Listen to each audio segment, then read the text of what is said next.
Rolling. All right, Shalom. Shalom. We're going to give all praises to Yahweh, Ba'ashem, Yahushua, Ba'ashem, Kakadash. Say double honors to our apostles and elders. Very great millstone. Peace and blessings to the Lord's hopeful elect. So we're coming into June, okay? So this month is going to be pretty interesting, but I want to open up with the scripture, then we get into the discussion at hand, because we're going to cover what news has been coming out this week, because a lot has been coming out every week, and what's been coming out this week, and why this should concern you, and what to do. Yeah, what was that again? 11 and 14. Okay, 11 and 14. This is the book of Proverbs, chapter 11 and verse 14. And it reads, it says, where no counsel is, the people fail. But in the multitude of counselors, there is safety. Right, and on that note, can you give me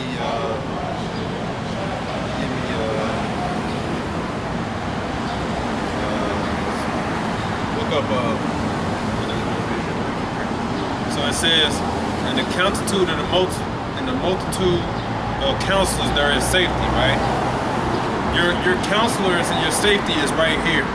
Listening to the videos, listening to the brothers. Because eventually this truth is not going to be accessible. And we've explained that several times. The reason it's not going to be accessible, one, is prophecy. And two, the so-called white man, Esau Edom, is going to pass these laws and legislations to prevent anybody from speaking the truth for what it is that they're about to roll out. So what they did was, this week was, for one, they announced that Babylon and Israel are going to merge militaries. They already have a 2027 budget cut out for the military, and they're going to merge the two, right? Basically, officially but unofficially, or unofficially but officially. They're going to merge the two. And what they basically said is that all the AI, all that is going to be joint forces. So basically what these tiny hats are doing, they're about to start using these databases, these centers, to start cracking down on anybody that criticizes the state of Israel, etc. You're going to be considered an anti-Semite. And they're going to say the military has the license to go after any anti-Semites, or whatever they're going to call us, right? They're also working on labeling people anti-technology extremism. They've added another definition to fall under this umbrella of what they will call terrorism or extremism. They got terrorists, they got the Muslim Brotherhood, they got anti-fascists, right, left-wing extremists, whatever they call it, and now they're throwing on their anti-technology extremism. Why are they doing that? Because the people are pushing back against these data centers because they understand that they're just trying to set them up to control the population while making you pay for it at the same time.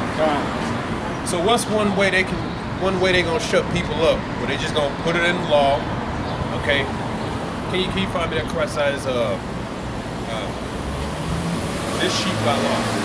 Psalm 53.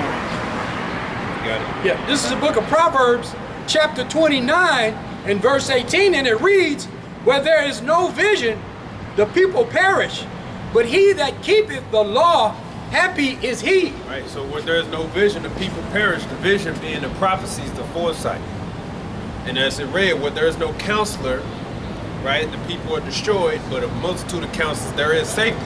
That's why you need to take heed to what the Spirit of the Lord has on the apostles and elders. And particularly, you want to listen from Great Millstone. Because starting with our apostles and elders, they've been watching everything that goes on. All the brothers is constantly watching every day what's going on, because it affects you. The false prophets are basically going to give you the illusion that we're going to be here and everything going to be all right. The watchmen are telling you how every single bill that this devil passed will affect you in some way. Right now, you probably think it won't. What is anti-technology, extremism? What does the Muslim Brotherhood, counterterrorism, what does all that have to do with me? I'm an Israelite. You're on the list. You're actually number one on the list.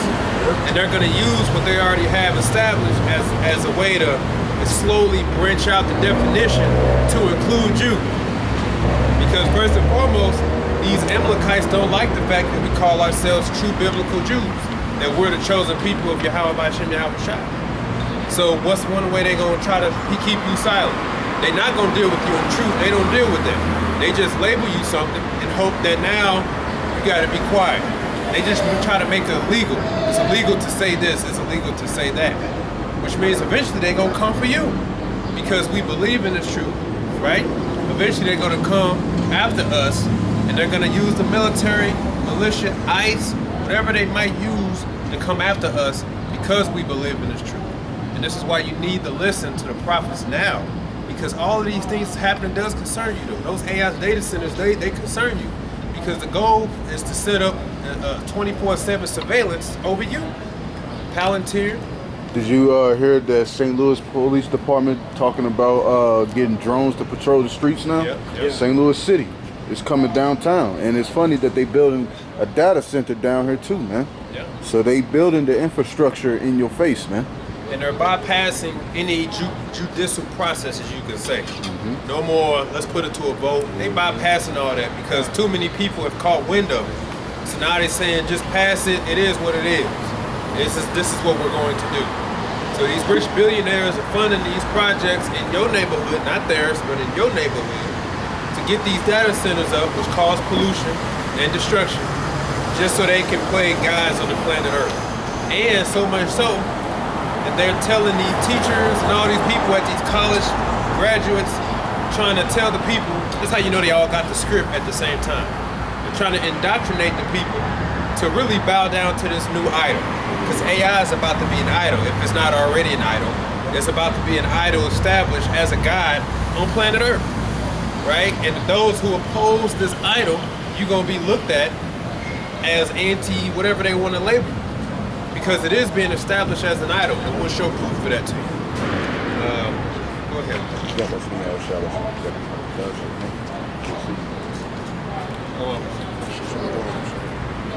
Did you find that? Yeah, this is the book of Psalms 94 and verse 20. Shall the throne of iniquity have fellowship with thee, which frameth mischief by law? Right.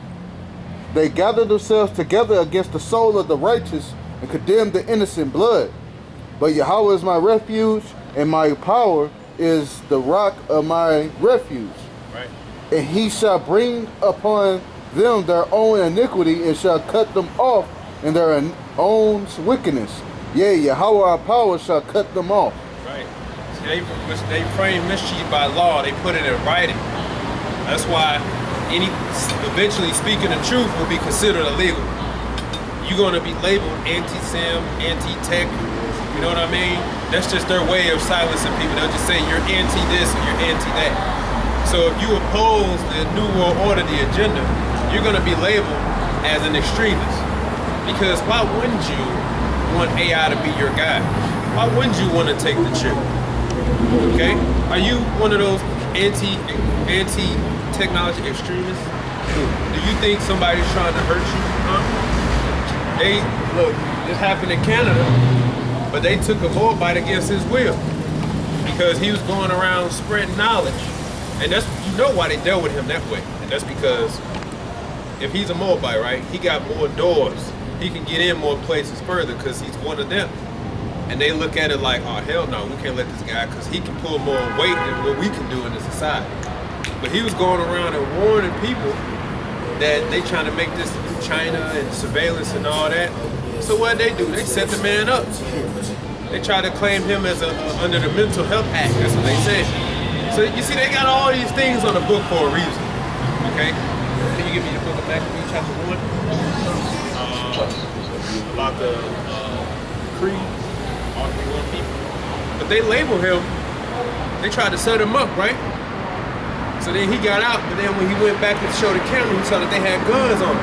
So now he saw he was really being watched, and eventually they tracked him down with the police, right? And he tried to get out of it. He's talking to a so-called psychiatrist, and talking about, you know, we've been trying to look for you, we're trying to examine you, see are you okay? And then he was like, how about we make an appointment? And he's like, no, I'm certifying you. And he told the cops, he's certified. And they was like, we're gonna take you to the hospital, we're gonna run some tests on you. And guess what? You ain't heard from him since. That's why he recording those videos, okay? They told him, they said, turn the camera off. Now you know when they tell you that, something's about to go down, right? So that's what they'll do. Well, under the Mental Health Act, we're gonna run some tests on you. We need to know, are you okay? Because you're going around talking this conspiracy theories. We need to know what's going on. And understand they can do the same thing to you, man. If you say something that they don't like, they can come after you, man. Right? And just say, we think you're crazy.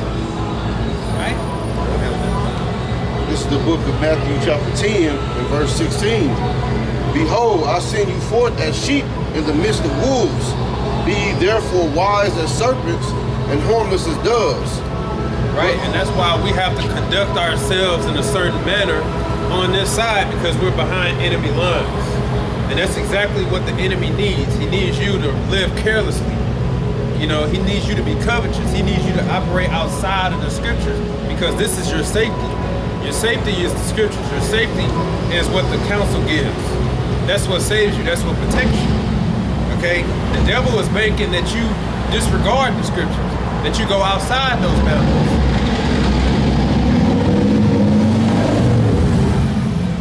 Just look at how the devil got to Adam. He couldn't go to Adam directly, but he knew I want Adam to fall. I'm envious. How do I get him to fall? I know I have to cause him to go against the order of the scripture, the commandment of the Lord. So he used a woman to do it, and thus here we are today. So when you're behind enemy lines, the devil needs you to act a certain way so that he has a way to compromise you. Okay, you gotta understand, he wants a way in. You can't give him a way in. This right here, this is a solid fortitude fortress, and it's all how you conduct yourself. As long as you stick to the script, you can't lose. That's why when they come up, they want to try to get you outside of your bubble and into their bubble so now they can win. So they try to rise you up. So what you talking about getting carnal? You know, because they know they can win in that war. But you know, our people, we ain't no punks, right? And Jake want to prove he ain't no punk, because we know Esau's a fucking bitch. We know he's a coward. But you playing right into his hands by thinking, I can go head to head with this nigga. You fall right into his hand because he has the powers behind him. He has the guns, he has the weapons. It's his blessing. And now he got you in your, it's just like those mountain goats, the ones that lean upon the rock for their fortitude and safety. They're not out to prove a point when them dogs and them cheetahs come after them. They just run to their defense, which is that rock. And they just sit there. They're not out to prove, I ain't no punk, I ain't about to let these. They just like, you can't get me, because the Lord gave me the gift of the hoof to stand on this rock. This is my fortitude. This is where I run to safety. Same with us. We got to run right here for safety, right? Because the devil's always looking for a way in.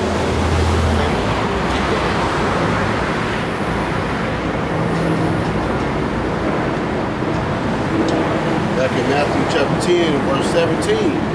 But beware of men, for they will deliver you up to the councils, and they will scourge you in their synagogues. And ye shall be brought before governors and kings for my sake, for a testimony against them, right? And the Gentiles. So you're going to be brought before them for your testimony, for your belief.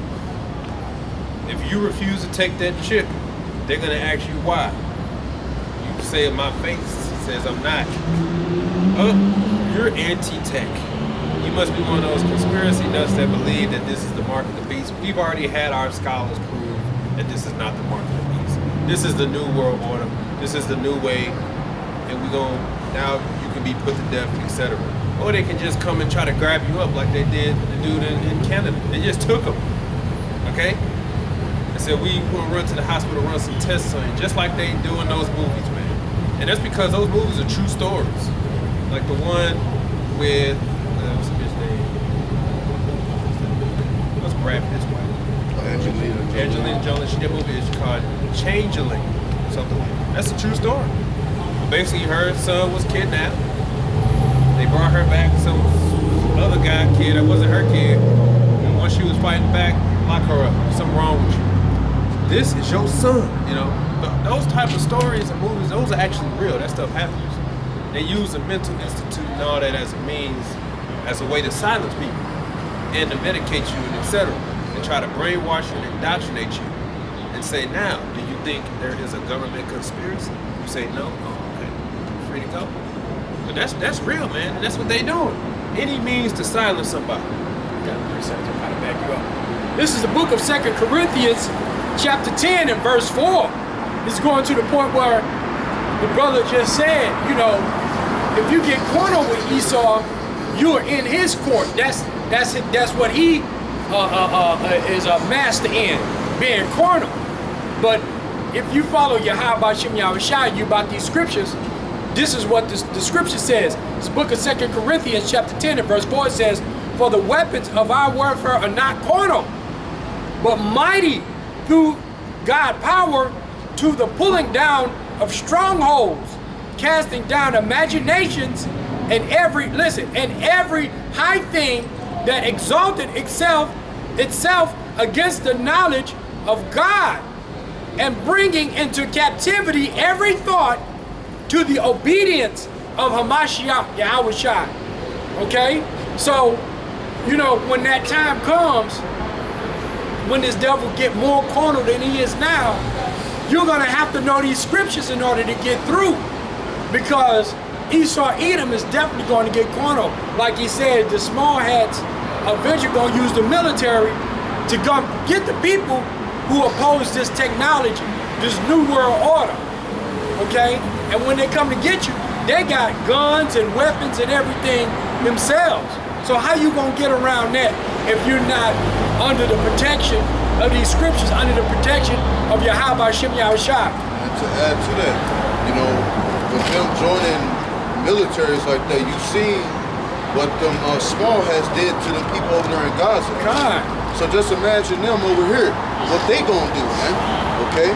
It's gonna be worse than what they did over there, man, okay? And if you ain't praying to Yahweh Shem Yahushua, seeking after Yahweh Shem Yahushua, then that judgment will come upon you, man, okay? That great wrath is coming, man. The state of Israel and Babylon get it together, man, that's gonna be a match made in hell, man, okay? This is where your safety's at right here. We're telling you what to do. We're telling you what's coming. Because Jake about to get blindsided out here. Jake out here lollygagging thinking that has nothing to do with me. It has everything to do with me. Because what you don't realize, you number one on the list. He's just a serpent. Before he come after you, he gonna get his laws in place. So then they could just broaden the definition to say, hey, them Israelites are a problem. They in the same group. Because what he put on his counter-terrorism thing, they said number one, Muslim Brotherhood, no matter what. So Islam, that's what they say. So what they're gonna do is use that to link Israel to Islam. And that's why you had two Israelite groups, IUIC and Sons of Thunder. They did a coalition with the Nation of Islam. We believe they got those instructions. Because eventually Esau gonna try to run on us and he needs a way in. And if he's targeting the people of Islam, oh wait a minute, we gotta watch some Israelites too, because they do collaborations. And then now you links. That's his agenda. That's his agenda. Oh, you're anti-Sem. You know? We coming after you. Anybody who speaks that, you know, because Amalek's a coward, okay? They're just parasitic people. Okay? They don't do shit on their own. They leech off everybody else. That's what they do. They parasites. So they're gonna use the army to do their bidding. That's why they slowly moving into the army. So then they can say, number one on the list, we need to stop anti-Sem. So anybody saying that, we need to use a military force to back that up and say you can't, say this, you can't. And places in Australia, you can get locked up just for a sign. They terrorize you over a sign.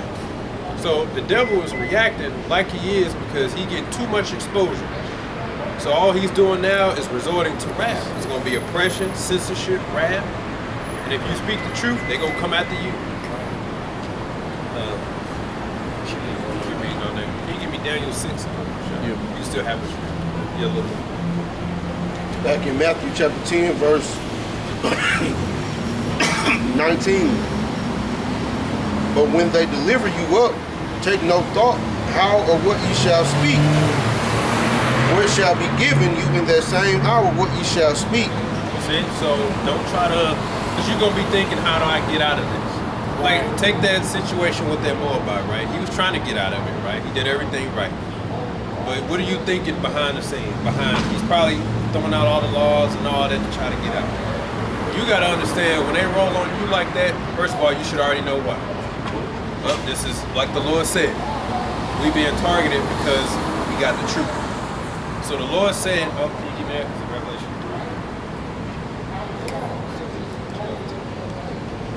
3. The Lord already told us that we subject to go to the same things he went through.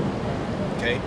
And you're gonna have to give a testimony, right? You probably say, how do I get out of this if I say the right thing? So the Lord said, don't worry about that, because I'm gonna speak through you, okay? Verse 20.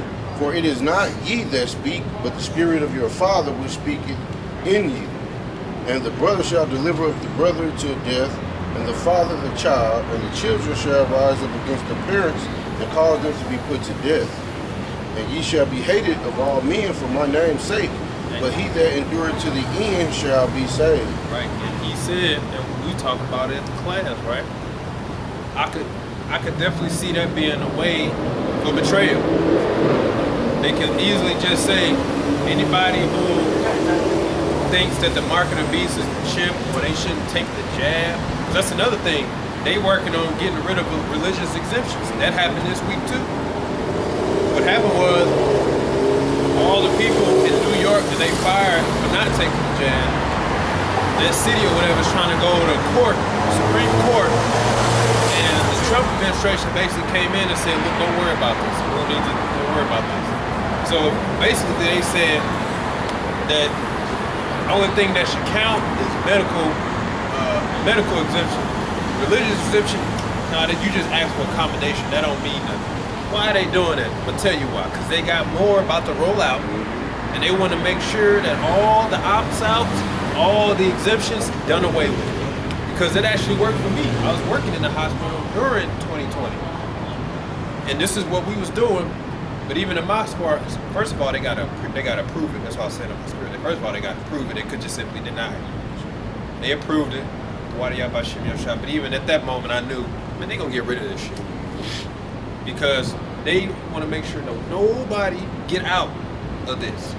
So why do you think they already doing that? So that when those companies goes and rolls those mandates, they gonna say, by the way, no religious exemptions. So if you're an Israelite man or woman working in these hospitals thinking, oh, it's the law, they can't, it's the law, they can't force me. They already working on getting rid of it. So ain't no getting around when they go to do these mandates. They already gonna have language on file. You anti-tech, you conspiracy theorists, you're anti-jab. That's what they call people, anti-jab. So you're anti-jab. That's their way of getting anybody to shut up. So you're anti-jab. That's what you're saying. You know, it's gonna be anti-New World Order. You're gonna be categorized as insane, crazy, and I can see them having some type of hotline of family member, my son's in that, and they say they can help him. I'ma call. You go to the house, here come the cops, we got you. And your mama just sitting there, David, they gonna help you. They say they gonna help you. You in the cult, you in the cult. That's for real, man. That's for real. We wanna run some tests. We're gonna run some tests on you. Get back to the hospital. You just sentenced me to fucking death. And that's exactly what's going to allow for, that betrayal, man. These cops roll in, you go into a concentration camp, man. You know, but that's what's going to happen, man. And you got a family member that don't like you. Mm-hmm. Oh, what you say? I know somebody in there. Yeah. Let me call him. Call him up. Set you up. Okay, set you up. Hey man, you come to the house, man. Mark, you call him, cop, yeah, he'll be here 12 o'clock. Yeah, here come the cops, and they just sitting there, hey man, we trying to help you. You in that coat, I told you need to get out that coat. Okay. Yeah, man, for real. It's for real. You got something. John, this is a quick precept. This is 2 Corinthians 2:11. It says, lest Satan should get an advantage over us, but we are not ignorant of his devices. Right? All these things that this devil is conjuring up, man. Like the brothers going into, they gonna get rid of religious exemptions, man. Okay, they building up that foundation for the MOTB, man. So you don't have no say so, and if you don't want to take it because of religious reasons, guess what? They gonna say, well, there's no other way out of this. Okay, that's why putting your faith into Yahweh Shmi Al-Shai is very, very vital right now, man. Because guess what? This system gonna fail you, man. You already see it's failing you now. People complaining already, like, damn, man, like, why is everything so high? Why is everything going to shit, Because guess what? This system is failing. You shouldn't put your trust into it anyway, man. Okay? But see that this devil is making his move, man. Okay? telling you that there's not going to be religious exemptions for that, for what would come next, which is that chip, man. Okay.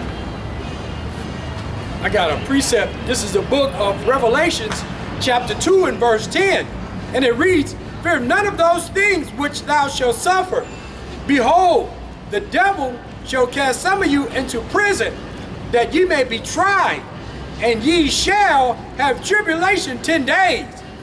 Be thou faithful unto death, and I will give thee a crown of life." So you see, the Lord already said a lot of people gonna get grabbed up. But he said 10 days would just represents a number. So I look at that situation and more because mind you, we still haven't heard from him yet. And it's been at least a week. Okay? What do you think they're telling them? You gonna shut the fuck up, that's what you gonna do. Or else we're gonna keep medicating. Who knows, man? Who knows? They probably really are trying to make him out to be crazy and try to denounce everything. Esau could do the same thing to you. Just pull you over. Are you such and such? Yeah. All right, we got a doctor here. He wants to talk to you. I'm certified. Well, we gotta take you in. Something wrong with you. We need to run some tests on you. Against your will, just take you like that. Okay? No rights, no nothing because of the mental act. Whatever they put on the books, man. You see, so what the Lord said, you gotta have faith in him. And he's telling you he gonna speak on your behalf. So you see, this is why Scripture says, whereas a multitude of counselors, there is safety. Okay? Because the Lord may have to where you might get grabbed up. But you gotta have that faith. You gotta remember these scriptures and be like, okay, the Lord said that this is gonna happen. Okay?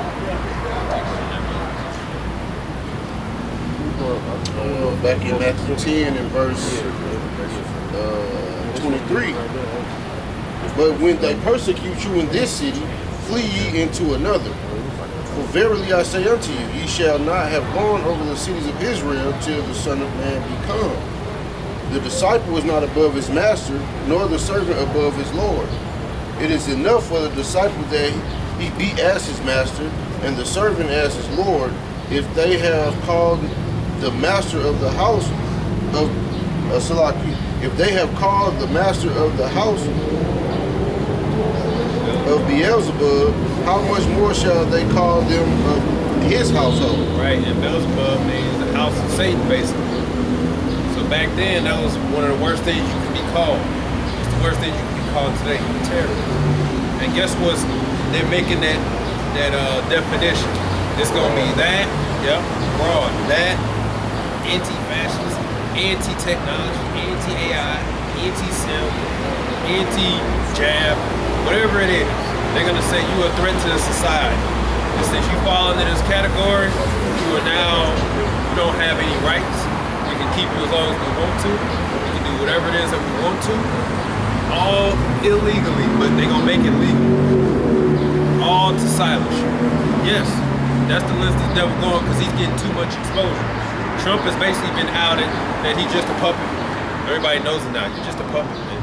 You're just taking orders from Satan, not a real Jew, which I still don't think that's him. I still think that's AI, okay?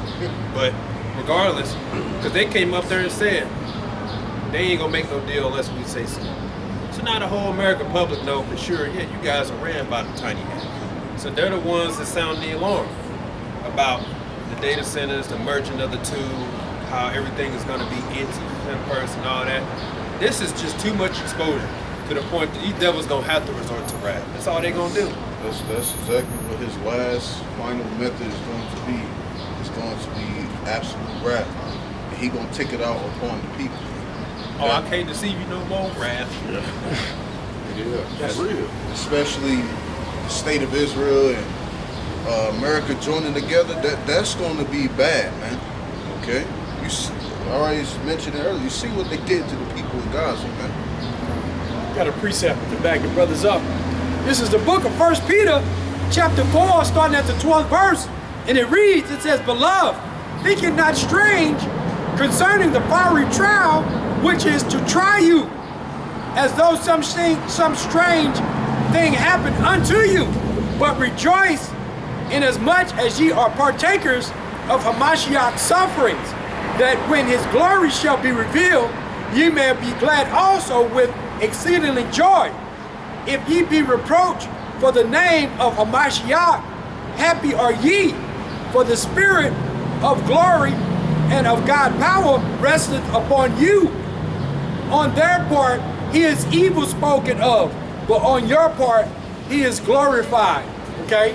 So, when you go through this thing, right, and you know, you're thrown into prison or you are suffering for keeping this truth, for being anti-tech, anti-jab, you know, anti-tech, you know, just know that Yahweh Hashem Yahushua is looking down upon you, and you are well spoken, you're good in his eyes, but in the eyes of man, you know, you might not be spoken well of, but that's okay, because in the end, when Yahweh Hashem Yahushua come back, you're going to be considered safe, as the other people gonna get a nuke. Right. John 16 is what it said.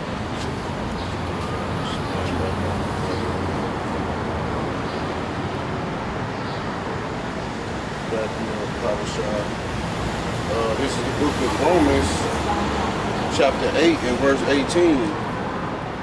For I reckon that the sufferings of this present time are not worthy to be compared with the glory which shall be revealed in us. So, right, like the brother said, you may go through all type of shit. You might be slandered, you know, they're not gonna speak well of you, but in the Lord's eyes, you doing good, man. He gonna reward you. All these things that we going through is gonna laugh at this, man. It's gonna be nothing compared to what the Lord is gonna raise us up to, man.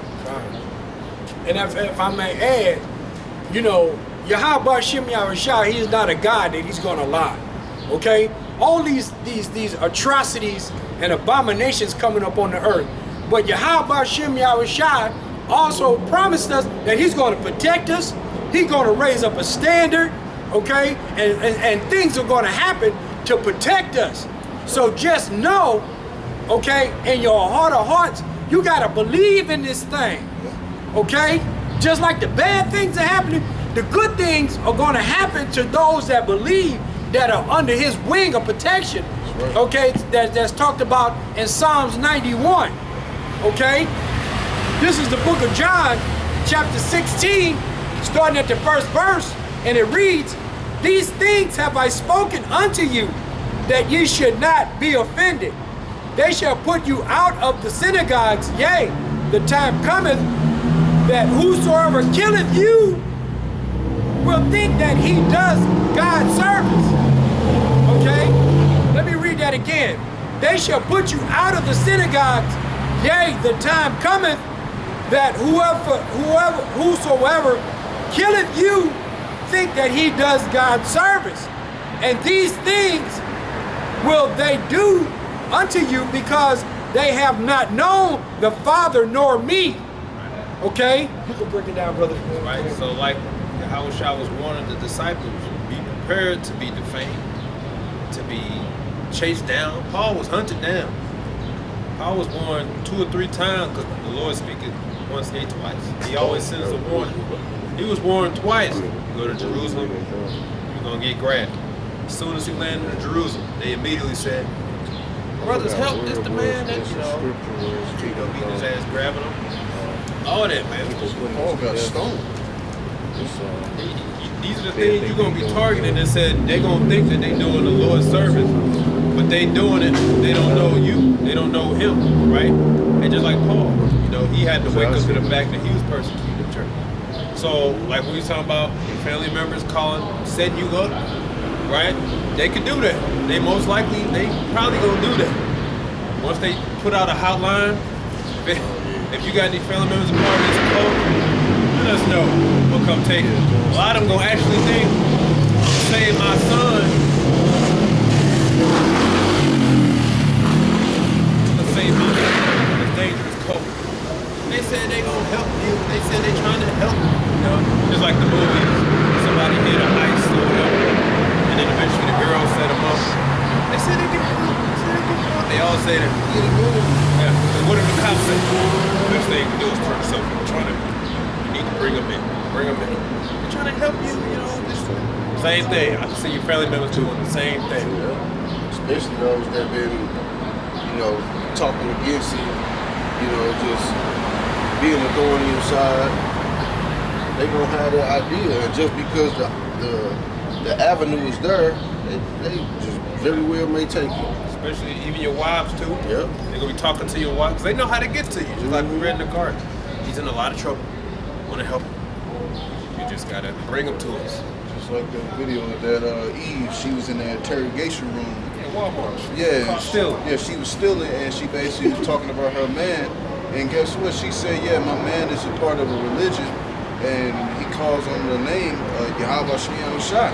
You know, So shit to do with shit. Right, it has nothing to do with what she did. But if she can see that's a way out, that's what she gonna do. You know, Esau going, yeah, man, like we spoke before, camp, be mindful of what you say, women and all that. This is the time to be alert, okay? Because the devil gonna look for any avenue possible. This is the reality. You could be a careless individual like some Israelites out there, oh, ain't nothing gonna happen. I got this under control, I got this, okay? I'm cool. Just like these guys that like to rub elbows with guys in the world, disregarding Paul's letters, they all figuring out Paul should listen to Paul. And the Lord just getting started. Okay? All these guys disrespect Paul, don't think the letters matter. You don't care about being unequally yoked with the non-believer. You're doing this, you're trying to be worldly and in the truth at the same time. Because you think you got this under control, supposing that game is godliness. Well, that's 2 down now. Lord making it known, you should have listened to him. The Lord ain't saying nothing for nothing, man. You know, he's trying to help, he's trying to protect, but like we opened up, where there's a multitude of counsels, there is safety. But he that don't have the vision shall perish. If you don't see what the man is doing, if you ain't got the prophecy, you careless out there. You just living, I heard what Paul's saying, but I got this under control. That guy know we cool. I'm cool with that guy. Guess what? Now everybody about to know all y'all business. Right? These worldly niggas about to betray y'all, set y'all up. Now you ain't got nowhere to go. Now everybody know your business. So if y'all get the comments, they even getting on. Like so you can't run back to this truth. And you can't run to the world and try to have you got no safe place. So I got a precept going into what the brother said earlier about how they're going to change the law, and whereas there's no religious exemption, there's no way out of this. They're going to come against all of the poor, which are the Israelites, right? Okay? This is the book of Wisdom of Solomon, chapter 2 and verse 9. And it reads, let none of us go without his part in our voluptuousness, okay? Let us leave tokens of our joyfulness in every place, for this is our portion, and our lot is this.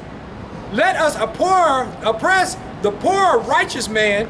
Let us not spare the widow, nor reverence the ancient gray hairs of the age. Here's the point.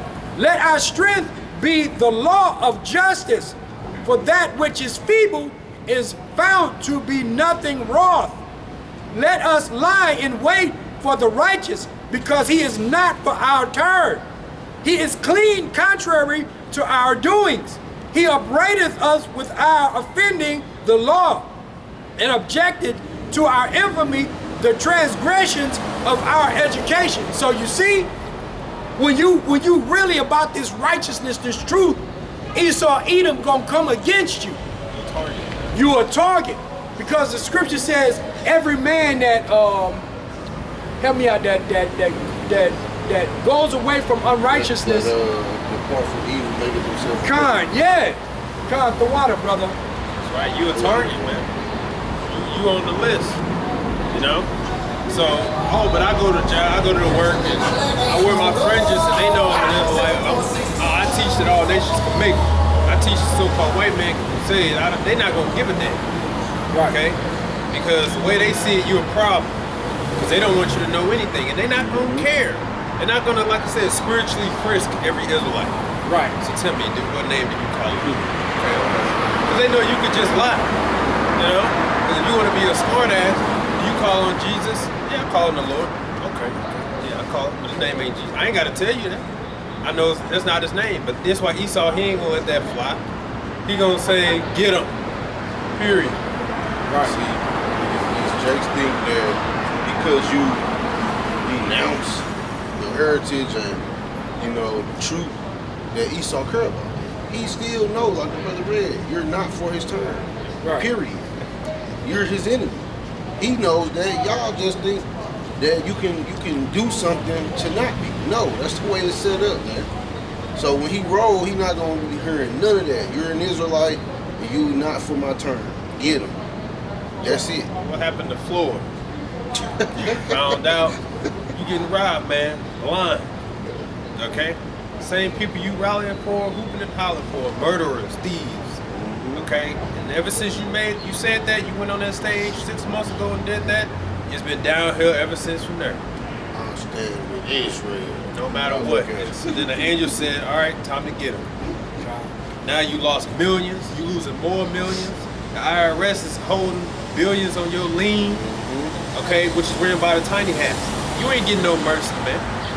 Now the woman you dealt with, she's demanding child support. That's $32,000 a month. You being drained, man. And yeah, you found out that the same people you in the bed with stealing from you. You think they gave a damn that you was rallying for them? They say, no, this nigga just a dumb nigga that can box. Yeah, boy. He ain't reading the contracts. Do whatever the hell he want. His money is my money. That's how they saw it. Right. You became their punching bag. Exactly. They training on your ass now. Okay, you became the punching bag and the speed bag. What do you Okay. give him? Like 500,000 or Yeah, a lot of money. He said he stole 175 million from him. No, but before that, he Oh, gave yeah, them yeah, some money. yeah, yeah. When that war had, Yeah. And guess what? You, like you said, they use you as a punching bag. You the professional boxer, but you got used up like a damn amateur. Man. You got played like a damn amateur. pieced up, man. Pieced up. You got that for me, brother? You can read to verse 5. They perfect. And that's why he's so quiet, because he look like a damn fool. Yeah. He normally flash back, come back with what? I got money. Yeah. I got money. You can't do that now. The Lord used what your name was, money, Floyd money. Now it's Floyd about to lose his money. Mayweather. You can't come back with the flawn of money now, because you ain't got it. And then you got hit with the child support, another unrighteous decree. Rallying for those small hats couldn't even get you out of that unrighteous decree, man. So everybody about to cash in on your ass. That's why you gotta come out to fight again. And more than likely, you're gonna lose, man. More than likely, because it's your downfall, man. You sided with the devil, man. You chose to put your blind faith in the devil. Well, now you gotta pay. Okay, Yeah, this is back in the book of Wisdom of Solomon, chapter 2 and 13. Just to further the point, it says, he professes to have knowledge of God, and he calleth himself the child of the Lord. He was made to reprove our thoughts. You see that? He is grievous unto us, even to behold. For his life is not like other men's, his ways of another fashion. We are esteemed to him as counterfeits. He is stained from our ways as from filthiness. He pronounces the end of the just to be blessed. He maketh his boast that God is his father. But here's the point. This is what the wicked do. Let us see if his words be true, and let us prove what shall happen in the end of him. For if the just man be of the Son of God, he will help him and deliver him from the hand of his enemies. Let's examine him with despitefulness and torture, that we may know his meekness and prove his patience. Let us condemn him with a shameful death, for by his own sayings shall he be respected. Okay? Such things did they imagine and were deceived, for their own wickedness have blinded them. Okay? So when Esau Edom come against us and torture us or throw us in prison or whatever, just know that he's been had in derision. Okay? He's in the trick bag. Because Yahweh Shah, in the end, he's going to deliver us. Whether he deliver us after death or before death. And just know that the wicked, when they come against the righteous, there has to be a recompense, okay? Because the scripture says, if Ye shall hurt one of these little ones, he shall be killed in the same manner. Roughly paraphrasing. That's right. Salakia for being long-winded. You said down to verse 5. Yeah. It says Daniel chapter 6 and verse 1. It pleased Darius to set over the kingdom 120 princes, which should be over the whole kingdom, and over these 3 presidents, of whom Daniel was first, that the princes might give accounts unto them, and the king should have no more damage. Then this Daniel was preferred above the presidents and princes, because an excellent spirit was in him, and the king thought to set him over the whole realm. Then the presidents and the princes sought to find occasion against Daniel concerning the kingdom, but they could not find occasion, but they could find none occasion nor fault, for as much as he was faithful, neither was there any error or fault found in him. Then said these men, we shall not find any occasion against this Daniel, except we find it against him concerning the law of his power. See, and that's where the conspiracy came. We got to get him to go off against the scripture. That's the only way we're going to get him to fall. You see, so they always going to use this truth against you. It's going to be used against you. So, like we was talking about being wild as serpents in this society, you can't fall into these snares and these traps, because this is the only way that Esau Edom can get you. Okay? They got to get you to go off according to the scriptures, or they'll go a step further and try to get you to step outside your bubble. You got to remember, Esau is a carnal man. They try, when they can't get things by diplomatic means, they just resort to violence. First is the deception. If they can't get you by deception, then it's force. They don't give a damn. Just like that guy, I always forget his name, but he's the one that sold out Fred Hampton of the Black Panthers.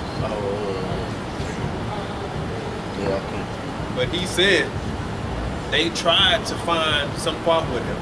They tried to paint him out to be evil or crook or something. But they said he was just a loving guy that loved his people. So what did they do? Well, in that case, we just kill him. And that's what they did. They ambushed him. Okay, raided him. He told them where he was going to be, date and time. They went in there and killed him. Okay, set him up. But it goes to show you, if they can't get their way, they eventually just gonna back it up with the force any damn way. Because they already send in agents and spies amongst us. We already know that. To report back. What do you think they're looking for? They're looking to see if we planning a revolt, if we got guns stashed, if we trying to do a time today. Guess what? Over here at Great Millstone, they not getting that. But guess what they gonna do? We don't care. We still gonna send in agents. We're gonna send them out there with guns. We're gonna give them a script of what to say. So when that time comes, we'll just loop him in, and then he don't play fair. That's why Yahushua is warning you now. Be prepared to be labeled things that you're not. Because that's what they gonna do. They gonna label things that you're not. And many gonna be offended and say, Lord, this ain't right. I ain't signed up for this. But really, you didn't know what you signed up for.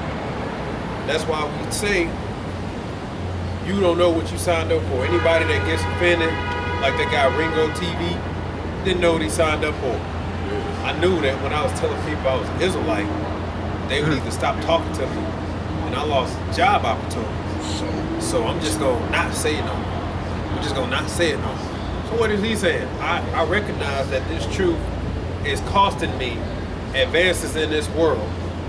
So since I value that more than the truth, I'm just gonna stop talking about it, you know? And guess what? Then he got hounded on, and then what did he do? Oh, y'all all racist. Oh, white man, I quit. I'm not with this no more. Please receive me back in the world, please. He didn't know what he was involved in. He got offended. He put the flow down. Same with Nick Cannon. Oh, y'all coming after my money? Oh, I'm sorry. I was wrong. I was uneducated. I'm going to learn the Talmud. I'm going to convert to Judaism. Please still receive me in the world, please. Because I value the money and all that before. Again, don't know what he's involved in. All right? Count the cost. We have a saying in Israel, you can buy a nigga real cheap. All it takes is a little oppression and they nuts is gone. Okay? Moist niggas. That's right. So and these devils know, man, how to get you, try to get you up, or try to however. But at the end of the day, they always, like Daniel was a target. Why? Because he was smart, excellent. And how can we get rid of this? Oh, I know, we gotta set him up with the truth. We gotta use his own truth against him. You know, so this devil's always plotting. He's always looking how to throw you in the pit. God. Okay, and he knows how to get. He know how to get him, get his woman. Okay, get his family, get him to go off in the scriptures, get him to get carnal, get him to do something. Whatever it is, we got to get him outside of his circle, so we can get him. So we're safe back here. Like I said, look at those mountains. When danger come, they just flee to the rock, because their safety is that rock. Bears and stuff, they can't get them. They're like, damn. Oh, so they deaf trying. You know, they're like, damn. You always run to that rock. You know, our rock is Yahweh Shai. I got that precept too. This is Matthew 7 and verse 24. Therefore, whosoever heareth these sayings of mine and doeth them, I will liken him unto a wise man which built his house upon a rock. And the rain descended, and the floods came, and winds blew and beat upon the house, and it fell not, for it was founded upon a rock. Meaning, talking about the elect that, you know, made Yahweh Shai their refuge, man. Okay? Because Yahweh Shai is our rock, man. When you build a house on a sturdy foundation, no matter what comes through there, a storm, earthquake, that house is going to stand regardless, man. Okay? But if you build a house on this is verse 26, and everyone that heareth these sayings of mine and doeth them not shall be likened unto a foolish man, which built his house upon the sand. And the rain descended, and the floods came, and the winds blew, and beat upon the house, and it fell, and great was the fall of it. Right, so you guys that build your house upon the sand, which is you 2/3, you sellouts, okay? You gon' when that storm come, that flood come, okay, when Esau Edom come in with that great wrath, man, a lot of you niggas gonna fold the fuck up, man. Like a lawn chair, man. Because you didn't build your foundation upon the rock, man. Khan, if I may add, when the brother talk about house, what do you do with the house? It's the way you live. A foundation, okay? The foundation of the house is what you stand on, what you believe, okay? And he talked about how you build your house on a rock or how you build your house on the sand. What do you stand on? What do you believe in? Do you believe in Yahweh Shem Yahushua? Or do you believe in the ways of the world? Are you worldly? Are your thoughts in line with this present evil and wicked world? Okay? And that's what he's talking about. The house is a metaphor for how you live. Okay? It doesn't mean literal. It's a metaphor for how you live. The foundation is what you believe on, what you stand on. Okay? And that's what the brother going into. Because every home has a thing called a trust, okay? It's basically a sturdy foundation to be able to hold your roof up, man, okay? Every house has a truss, or they call it a stud. You know, without no truss, without no stud, it's going to collapse, man. Right, you ain't gonna have no roof. You ain't gonna have no roof, man. And hey, we have that hedge protection by Yahweh Shemiah Shai. What does the book of Psalms 91 say? He that dwelleth in the secret place of the Most High, you know, basically making Yahweh Shemiah Shai your refuge and your trust, man. That's the benefit, man. Right, because your body is a temple. And if you ain't got the faith, your body, you gonna fall. Your house gonna be overthrown. You ain't got no trust, you gonna collapse, man. Just like you see these guys taking baths, coming up with these wet, weird ass doctrines and shit, like,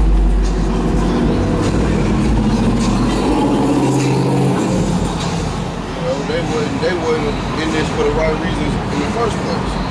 You know, a lot of them just wanted the fame and notoriety that came from being a part of the Israelite. They wasn't really out here trying to edify the flock, trying to correct the house of Israel. And it's showing now. Yeah, that's why they're called hirelings. They care not for the sheep. lot of them are just in it till something better comes along. Or what they think, oh, all it takes is a little adversity. Like I speak about the old camp, I've seen men in this truth so long as things was well with him and his woman. Once the woman put that ultimatum, I gotta go. You know, because she talking about leaving. The truth, I can't. You're supposed to look at that as, well, you're not the woman for it. Right. Yeah. You know, when the brother would ask, you know, I'm young, so we would talk about put prayers on my woman to humble down. Because we use the scripture about, Lord, will make your enemies peace and things. So we like, yeah, we kept doing that. But now that I see, when I learned in hindsight, because he eventually left because of the woman, she gave him that ultimatum because they had a kid. Look, family man of the truth can't do that. He just ghosted the truth, basically. So now looking at hindsight, now I see really he was just too afraid of the Lord. So he was praying to the Lord, basically, Lord, can you humble her, please, because I don't want to lose her. But he didn't understand that if you really love Yahweh Yahushua more, you're supposed to say, well, Lord, if she can't humble, then the hell with her, you'll see. See, that's the Lord, you know?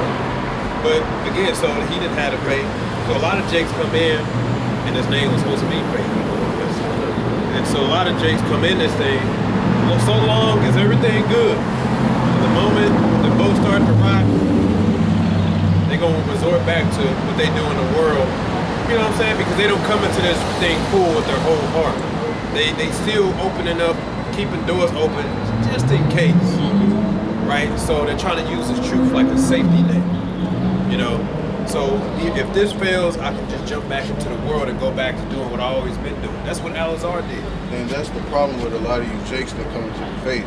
You forget that Sirach, the 2nd chapter, still plays out in your walk 24/7, man. Okay?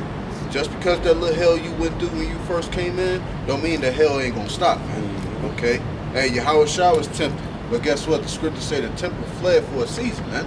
Guess what? It's gonna come back again, man. But you Jakes just don't have no mental fortitude, you know? Or you just ain't building your foundation upon a rock, man. Okay?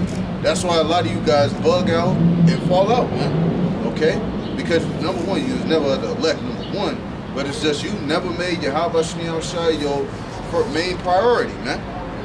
You never actually considered all the things that we've been telling you. And that's why it's important to listen to who you're speaking to, who you're listening to. Because if you're listening to the wrong Israelite group, you'll never hear about the mark of the beast. What happened when Elder Nazakba walked up to GOCC? So what's the mark of the beast? Up, Pastor him, up, Pastor him, up, Pastor him. Hey, we ain't dealing with that. So that means they never talking about it. So you'll never hear about the chip.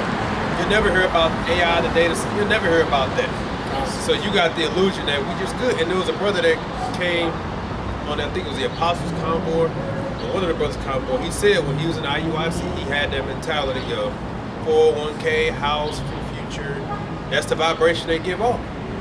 So he admitted, like, that's how I was thinking when I was in that group, because that's the vibration they give off. So when you ask them prophecy, mark of the beast, why are we even worried about that? That's literally what Captain Zaryak banned, because he didn't want to deal with it. Said when the brother called and actually asked, so what are we gonna do? Like we talking about, what are we gonna do when they come after us? The Great Tribulation. Captain Zaryak, I'm not dealing with that. We'll pass to this man. What did he say? Why are we even worried about that? We need to be worried about getting our own medical supplies. What the fuck does that mean? See, and that's the problem with Jake, man. Jake see these other camps and they get attracted by that, you know, you other camps trying to promote black excellence in this captivity, man. Which black excellence haven't done shit for our people, but made it worse, man. Okay? Here it is, we seeking the kingdom of heaven. We seeking the Yahweh's return. You niggas trying to build on this side. But you people get hoodwinked by that because it look glamorous, it look fancy. It's something out of this world. You know, when the Lord literally got the kingdom of heaven about to arrive, man. That's gonna be something out of this world, man. Niggas worry about medical supplies, man. Y'all, how about Shmi Al-Shai? I got a new body for you, man. Okay? Like, what do you niggas want? So what you trying to set up your own factory and get insurance going or some type of shit, man? Like, what are you trying to do? Do you not have, well, we know I actually became no coward except when that vaccine came around. Now all of a sudden, hey, y'all gotta do this if y'all wanna live. You know? So like that dream I had about IUSUPK, man. When they was teaching and they was cussing out the Edomite, he pulled a pistol out, all of they ass scattered, man. You know? Just go to show that y'all a bunch of cowards, man. And that's why, it's the reason why they choose to willfully ignore everything that's going on in the world. It's too scary. They don't want to deal with it. They literally just waiting until everybody is in the hole and then we'll deal with it. Con, it's just like the brother Menachem Zatbar over there in South Carolina. He approached the ICGJC when they was out on the street and asked them about the MOTB. And all they were concerned was recruitment, trying to get people to join, right? And he asked them a question, and they couldn't even answer the question about what is the MOTB, what is the mark of the beast. They couldn't answer, and that just goes to show a lot of these Israelite groups, they're focused on this side of the world. They focus on this kingdom. This is not your kingdom. The scripture says this is not your rest. Okay? And not only that, but how you gonna build and we still under the curses? Okay? It's like you trying to fight against Yahweh Shem Yahushai's will. Okay? Until Yahweh Shem Yahushai comes back, there's nothing you could do to get outside of the realm of the will of Yahweh Shem Yahushai. Okay? The atrocities, the abominations, okay, all the evil day, you can't get around it, okay? Just like Yahweh Shai suffered, we have to suffer as well, okay? They looking for that way out. We know what you're doing, man. That's why we constantly bringing it to your doorstep. Mark of the beast, come on, man. Why you get me in this situation, man? I ain't trying to deal with that. We just trying to recruit. We dealing with repentance. Well, does not the mark of the beast have to deal with repentance? Because you can't repent if you take that. So shouldn't you know? But that's them trying to run. Look, they got their head in the sand, man. But man, we ain't trying to deal with none of that. We just trying to stay here and just build. Here it is, gas going up. Here it is, $6. Here it is, water bill about to go up because of the data centers. They taking people's land, eminent domain. So you trying to build a land, but Esau can come just take the land and say, we got a better idea. This is gonna be a data center. But I got the deed on eminent domain. This is for the greater good. Give me that shit. This don't belong to you any damn way. The fuck you thought this was? They got this system set up to where you can truly never liberate yourself, period. You can't use the system to outsmart the devil. He already know what the fuck. That's why so they're not just gonna give people land and say, it's yours. You can't do nothing with it. Man, over 500 treaties broken with the Native Americans, Gadites, same thing. No white man is allowed to come through here. Scratch that, taking the land. All right, no white man is allowed to come through this. Scratch that, we take it. You can't listen to this man. Why have we follow the deed, we'll follow the law. He can't take it, eminent domain. Give me that shit. They told 50,000 residents, y'all gotta find some other power because we're using this power for this data center. What the fuck makes you think he gotta honor your house deed, nigga? He take that shit and say, this my land, nigga. You know? Right. It's like people that's trying to live off grid. That's why this devil dropped them ticks off out there, man. Because he wanted to force everybody into the cities, man. Okay? Why you think they building these 15-minute cities, man? Right. Trying to have control of everybody, surveillance of everybody, man. Because why are you trying to, you don't need to go anywhere past 15 minutes. What are you trying to do? Be okay with being right here and we give you programmable money. Where we'll allot you, we'll give you $100 of gas for this month. Use it wisely, nigga. Okay? We'll give you $50 for meat because we need to reduce meat consumption. Yeah, you know, we're only gonna approve this so many brands. These lab-grown approved brands. Okay? Lab-grown approved brands, you know, those are the ones you can pay for. Other than that, so he's coming to try to take your food supply from you, man. I got a precept, if you don't mind. This is the book of Ezekiel, chapter 28, starting at the fourth verse, and it reads, with thy wisdom and with thy understanding, thou hast gotten thee riches, and hast gotten gold and silver unto thy treasures. By thy wisdom And by thy traffic hast thou increased thy riches, and thine heart is lifted up because of thy riches. Okay? And let's talk about Esau Edom, because he got money and wealth. You know, he got his nose in the air. He think he's something. Okay? Therefore, thus saith the Lord God power, because thou hast set thine heart as the heart of God, behold, therefore I will bring strangers upon thee, the terrible of the nations, and they shall draw their swords against the beauty of thy wisdom, and they shall defile thy brightness. Okay? World War III, baby. That's why Trump hit Ukraine. Was it Ukraine? They just hit some place, and Babylon ain't do shit about it. Okay, I think it was Ukraine again. But they hit a NATO ally, and Babylon ain't did shit about it. Because the Lord is setting up God, which is the Russian, to come on down to the war. There's things that have to take place for. But we going into World War III, and it's war. It's a time of war, man. Right. You trying to what? Build a community, man? Right. In the midst of war. When you really you need to be excited that we about to get the hell out. So you see, that's why I say we really enemies. Because while you talk about community and building, I'm like, I want to get the fuck out of here. Right. Which means I'm prophesying the downfall of America. You what? Prophesying the prolonging of America. Because you got big plans. You want to deal with, you got big plans. You're trying to start on you want 5 children. You only had 3. Stay in this defiled ass kingdom. All right. Go ahead with that. Hey, Christ, about to give me 2 Maccabees 6.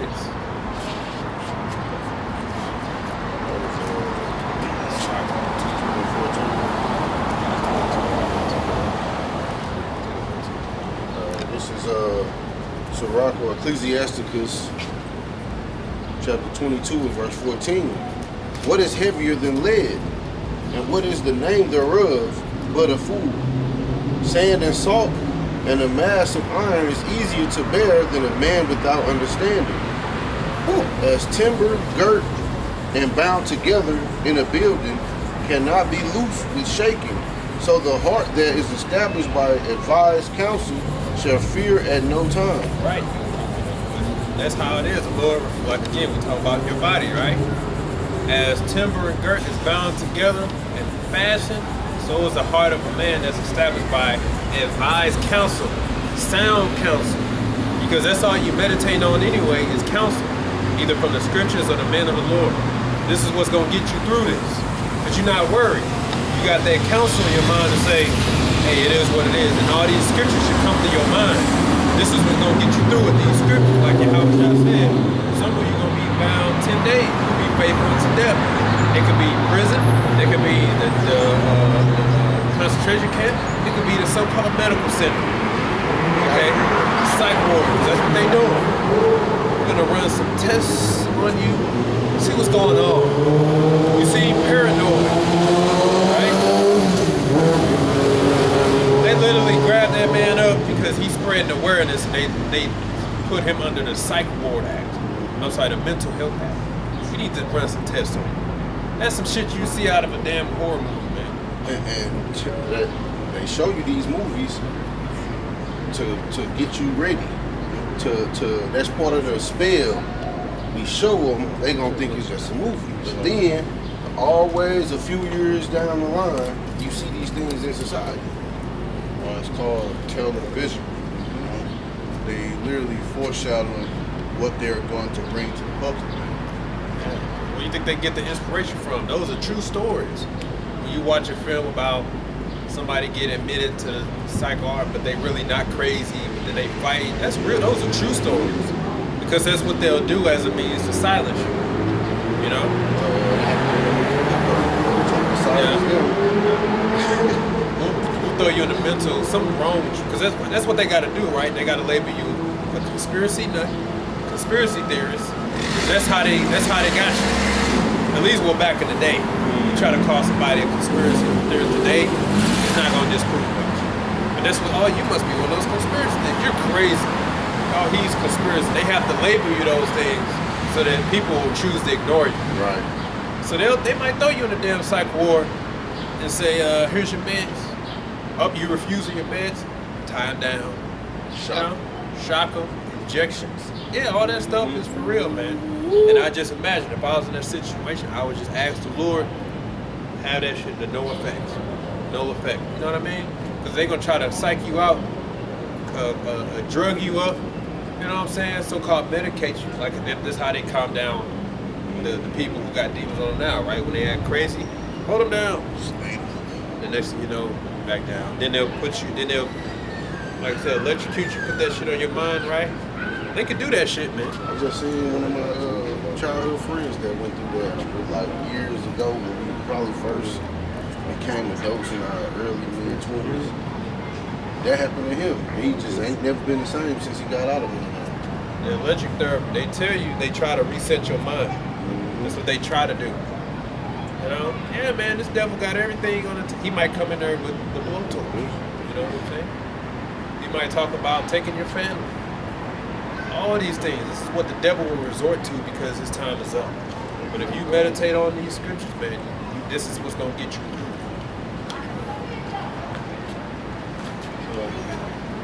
Verse 17. A heart settled upon a thought of understanding is as a fair plastering on the wall of a gathering. Hail set on a high place will never stand against the wind. So a fearful heart in the imagination of a fool cannot stand against any fear. Right. So that wind represent what? Troublesome time. Just like Yahushua said, that house established upon the rock, the winds came, beat upon that house, but it was firm. It's talking about you, man. It's talking about your body. It's talking about your mind, man. Now, if you one of those pales sitting in a high place, meaning you're going to shake with the wind, so is a fool when all it takes is what? Some adversity. Okay, that's truly how you find, like, your work. And that's truly how other people see your work, especially, like, your women or whatever. Because when those troublesome times come, she's watching you to see how you conduct yourself. She's watching to see if you sweat, if you know. Because, like I said, I saw a clip of this black woman, she getting all bugged out of the Ebola reports. And she's begging, she's saying, "Ooh, y'all need to come here and tell us what to do." So she's losing her mind. Here it is, everybody else going about their business, but she's losing her mind. And she wants the devil to come in and tell them what to do. That's exactly how the devil operates. Because the devil knows that really that man, he's the one that keep the house in order. The women gonna get startled, they just gonna do it. You know what I'm saying? But it's that man that say, listen, how we gonna do this here. That's why he's the leader. He keeps everything under order. He keeps the family calm. But when the women are by themselves, they easy prey. So they know, yeah, she gonna take her children to get jabbed. She gonna do whatever. She gonna tell her children to stay in the house. That's what she gonna do because they afraid. They scared. Okay, the first thing they'll do is I'm keeping my children home because I heard that there's an outbreak for this and that. They gonna get scared. But that's why it's really that man. That's why the Lord said the salvation for the most women, for the most part, gonna come through the man. Because they don't really have, they're the weaker vessel. They not that strong up there. They can get shaky easily. Women like security. This is why the Lord will give you that man of understanding if they sincere. And that man is gonna have to understand that we not moving, we not shaking. So when those news come, he's calm. He's like, we're gonna follow the scriptures, we're gonna follow the order. That's the order, that's really the structure. That's why it's so important to have that man in their life, because that's the order. The devil knows, how can I overthrow his household? Wait, I can't because that man's in there. I can't get the woman to get all afraid, and I can't get the children afraid because the man is is established upon advised counsel, and now I can't overthrow his house. But if I can get that fear in there, if I can take him out the house, if I can set that fear, I can get the family to do what we want. Now the whole house is able to be spoiled. Precept to back you up. This is the book of Proverbs, chapter 24. Blinking. This is the book of Proverbs, chapter 24, verse 10. It says, "If thou faint in the day of adversity, thy strength is small." And that's going directly into what the brother talking about. Okay? And that's one of Esau's tactics. You know, not only is it secrecy a fear tactic, but it's also using fear, okay, to get you to move in the direction he wants you to move, okay? Right. That's how he gotta get you. Fear. How else he gonna get you? He can't. That's why he has to deceive you, and that's why he don't want it to just be an option either. He's got to mandate the shit. You know, this is mandatory. Oh, you can choose to take the jab. You don't have have to. That's fine. He got to make you feel left out. He got to make you feel ashamed. He got to make you feel afraid. And if that don't... Knowledge and wisdom is going to be the stability of thy time, man. So in the days of trouble, hard times, you know, how I stand on side to be guiding your footsteps all the way through into the very end, man. But the way to obtain that knowledge and wisdom for it to be stable, you got to fear the Lord first, man. Okay? Stay stable, man. Okay? I got a precept to back you up, brother. This is the book of Proverbs, chapter 24, and verse 13. And it reads, it says, "My son, eat thou honey, because it is good, and the honeycomb, which is sweet to thy taste. So shall the knowledge of wisdom be unto thy soul. When thou hast found it, then there shall be a reward, and thy expectation shall not be cut off."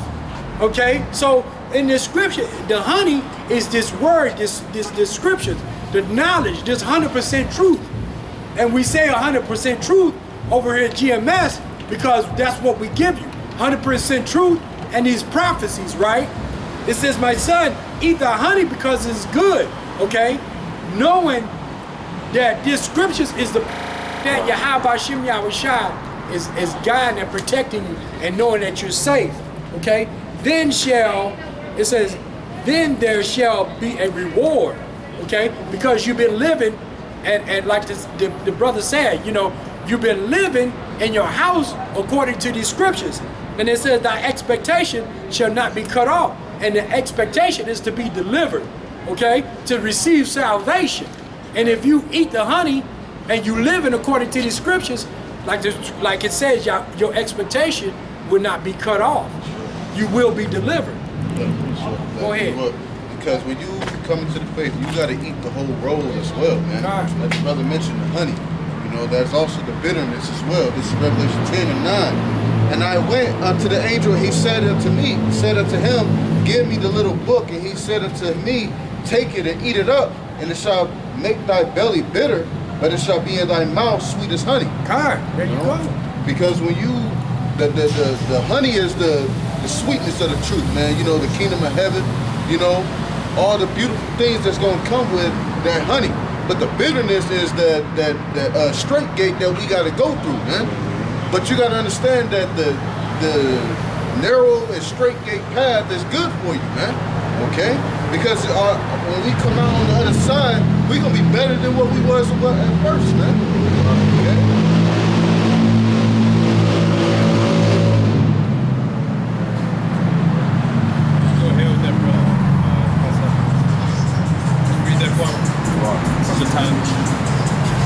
Yeah, man, see, we're not gonna lie to you, man.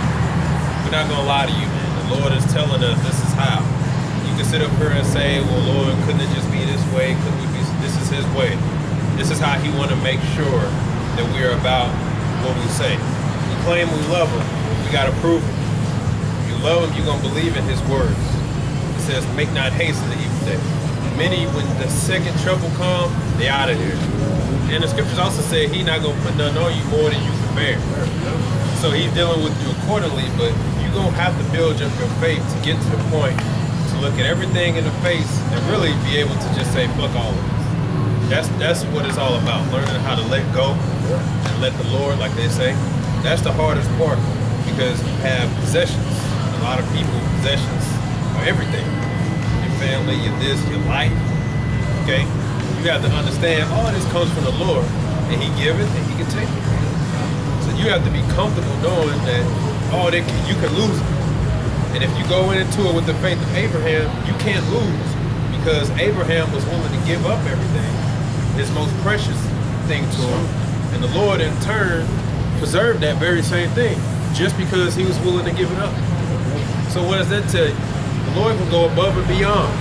And I like a quote that you mentioned, that there's no real reason to try to get yourself out the truth to try to preserve your family, because in actuality you their best chance.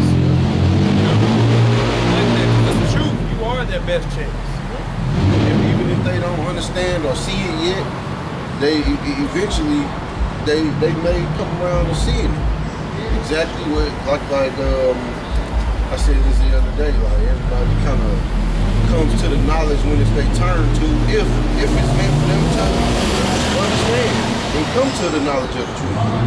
Right. You know, you can't force it. Right. You gotta accept that. The book of 2 Maccabees, the 6th chapter. Not long after this, the king sent an old man of Athens to compel the Jews to depart from the laws of their fathers and not to live after the laws of God, and to pollute also the temple in Jerusalem, and to call it the temple of Jupiter Olympius, and that in Gerizim of Jupiter, the defender of strangers, as they did desire that dwelt in the place.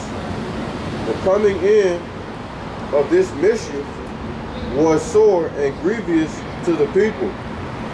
For the temple was filled with riot and reveling by the Gentiles who dallied with harlots and had to do with women within the circuit of the holy places, and besides that brought in things that were not lawful. Right, because the point that we're going to bring out is Esau Edom always backs up his quote-unquote suggestions with force. It's not really an option. That's why when he's bringing these data centers, the AI and all that, he's telling the people, no, you go deal with this. Because the AI, the data center is basically been set up as an idol. They're telling people who work the white-collar jobs, you need to incorporate AI in your everyday use. And then now they're actually monitoring to make sure they're enforcing the AI usage. So now you got to check in with AI before you do anything. Use AI. Ask the AI first. One, so they can gather the knowledge to see if they don't need you any damn more. Basically, make the system smart enough to where I don't need your black card. And then you get kicked to the curb. And they would just want you to get used to the fact of asking AI for everything first. Because their ideal future is that really you got to ask AI to lead a house, to do this.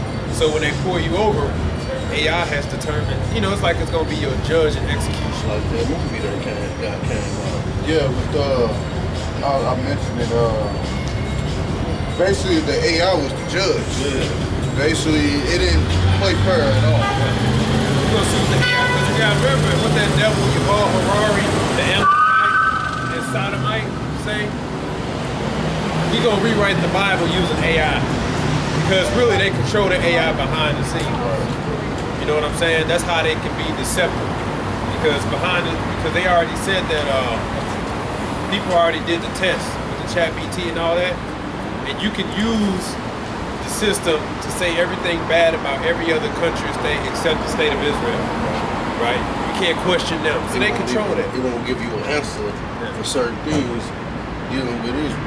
So that's how they can manipulate, and this is how they play guys over there. That's why they want you to use it, because then you let everybody know, they get to know your thoughts, your deep thoughts. Ask ChatGPT, chatbot, chat girlfriend, chat husband, you know, AI husband, AI wife, all that shit. That's how they can play God with you, because then anything you say that they don't like, flag, and it'd be sent up top. And then they can come after you, just like the Matrix. What's the whole point of the Matrix? We're gonna find Neo. What did the agents do? We gotta find this Neo character and kill him, okay? Because that's how they try to move, man. They want to get you first.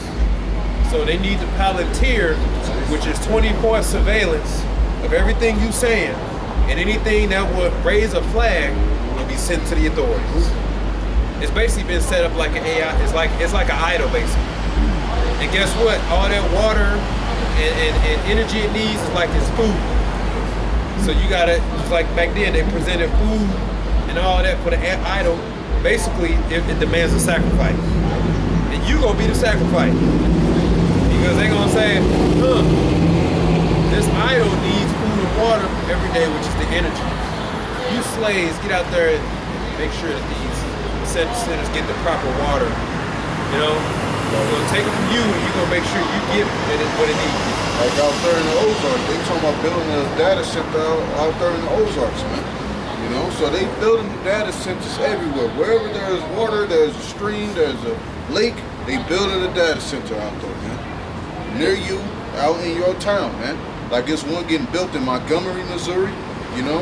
It's one getting built in Festus, you know, and them people protested and didn't want the data center. Guess what they said? Well, we understand your frustration, but we still gonna build it any goddamn way.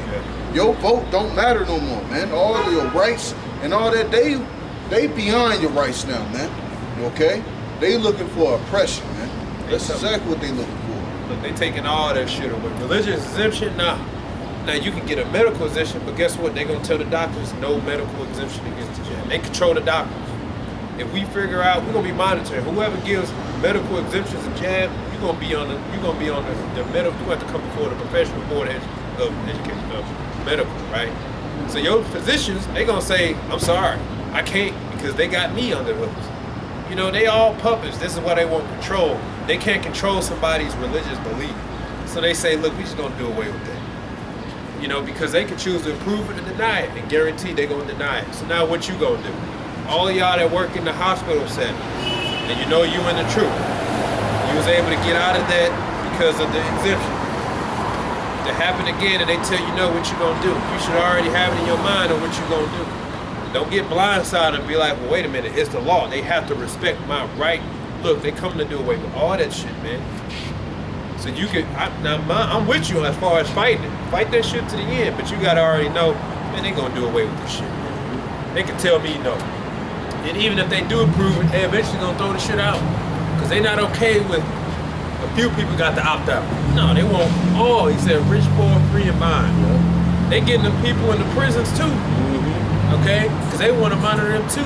So they can make them slaves. Because a lot of them people are getting put back into the world. Yeah. And not to cut you off, Salaki, but they got this thing now where they got trying to introduce it to where the prisoners can serve their full time in a matter of minutes through some type of that chip. Mindfuck. Yeah. Wow. So it I guess take them through like a trance. Yeah, where it like show them all type of stuff. Yeah, kind of. It rewire their brain pretty much, so when they actually come out of it, out of those few minutes, they a whole different person. They ain't never gonna commit no crime no more. That's like Minority Report. The prisoners who they caught before they put them in the damn pod, man. And they were under some sleep. You see, they make these movies because this is their actual wet dream. They actually want this thing to happen. Like Elysium, that's their ultimate end goal. If they can, yeah, we'll be on the moon. We need niggas to be down here serving machines to serve our business. That's their wet dream. You can keep going on that Bible, because I don't know how you read that. Long. Because it's even going to tell you in the end that this isn't to scare you, but to exhort you. Your brothers and the men before you, they all went through this before, and they're all rooting for you, man. That you come through this. Because it's easy for us to sit up here and talk all our shit now till the day actually comes. Right. Okay, because you probably thinking, I'm secure, man. I got this down. Well, the Lord already knows what's closest to you. Right? And he could have Satan tip that the threat to that it can be gone. Then just to see where you at, what you gonna do. We've all got our own personal testimonies to know that, damn man, I didn't even realize that this could happen to me. Now I know, you know. Oh yeah, everything, you know. It can come. Keep going there, man. Verse 5, it says, the altar also was filled with profane things which the law forbidded. Neither was it lawful for a man to keep Sabbath days or ancient feasts or to profess himself at all to be a Jew. Right. And in the day of the king's birth, every month they were brought by bitter constraint to eat of the sacrifices. And when the feast of Bacchus was kept, the Jews were compelled to go in procession to Bacchus carrying ivy. So you see, they didn't have no choice, man. They were compelled and constrained. So they knew, oh, it's the new moon. That's the Sabbath. So make sure they out there partying. Make sure they out there having sex. Make sure they're eating defiled foods. Make sure they're doing anything that will make them unclean. We're not gonna let them just sit up here and rest. So you see, he's all about invading your privacy. He's all about encroachment. And then they're gonna take your rights from you and say, Because what they say now, what was that? It's in some state in the country.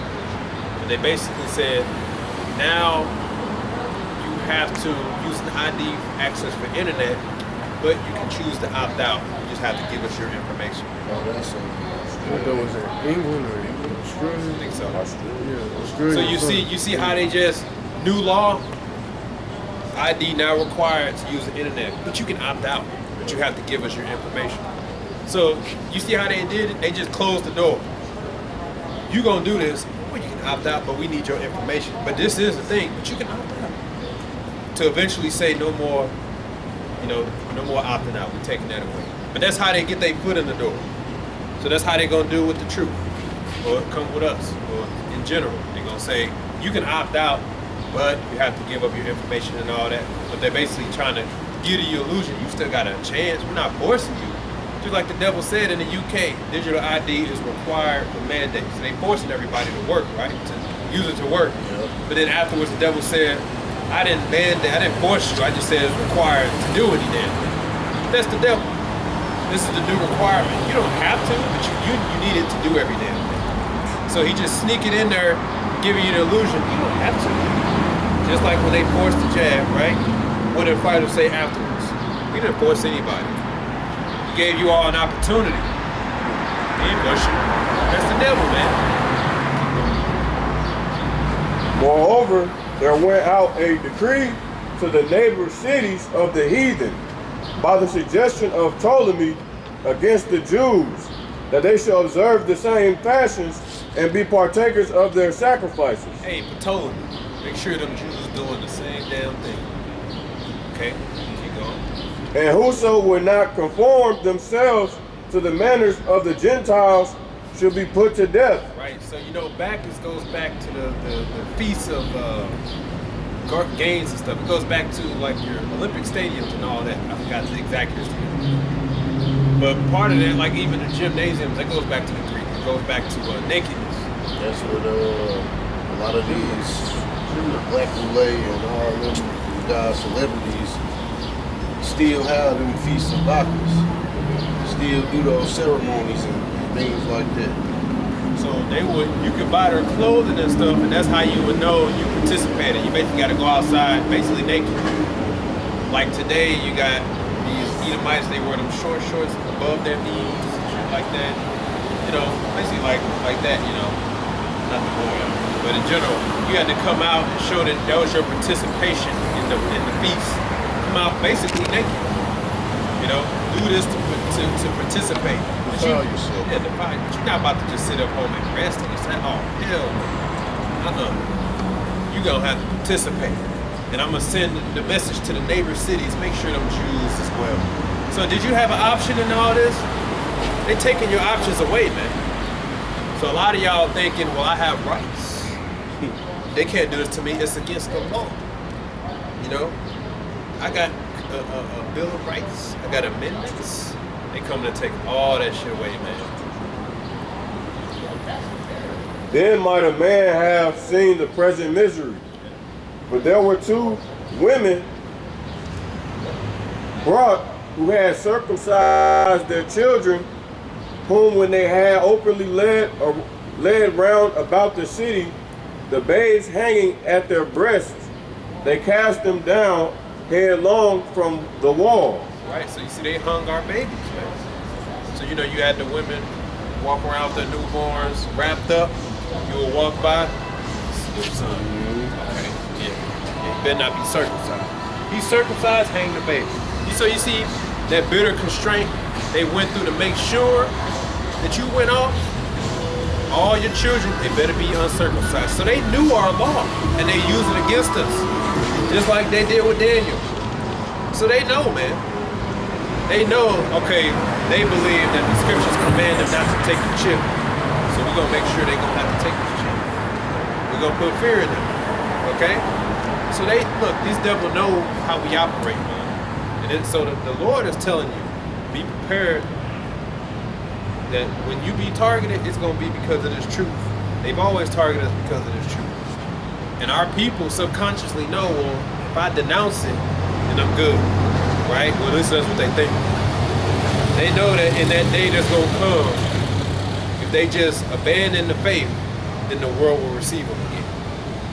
So that's a lot of our people that's gonna actually do that.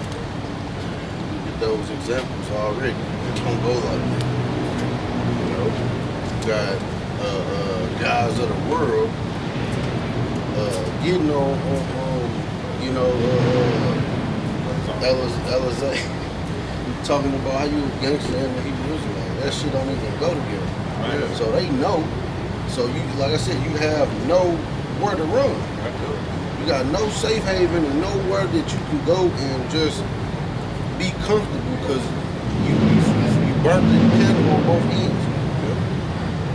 That's why, and that proves why Yahushua said you can't serve the Most High Mammon. You can't do it. Everybody's trying to disprove it. You can't do it.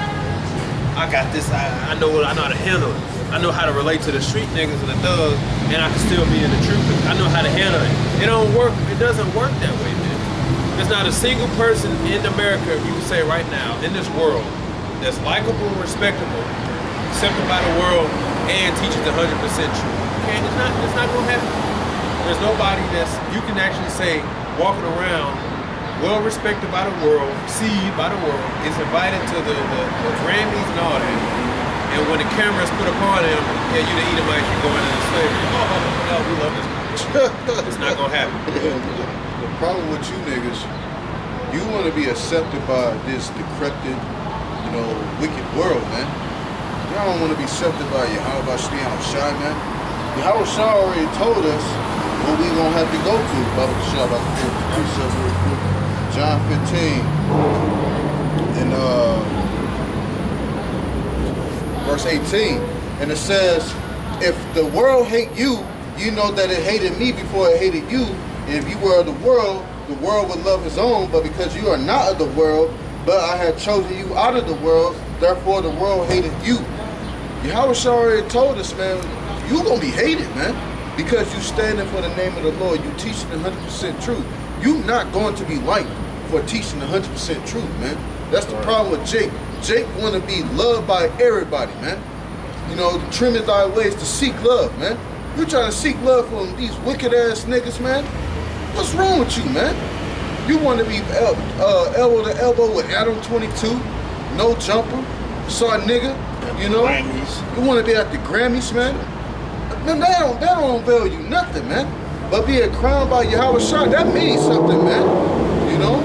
That means something very much, man, because it's going to show that you put your faith in Yahweh Shai. You knew what you was going to get into, man. But you niggas don't want the kingdom of heaven, man.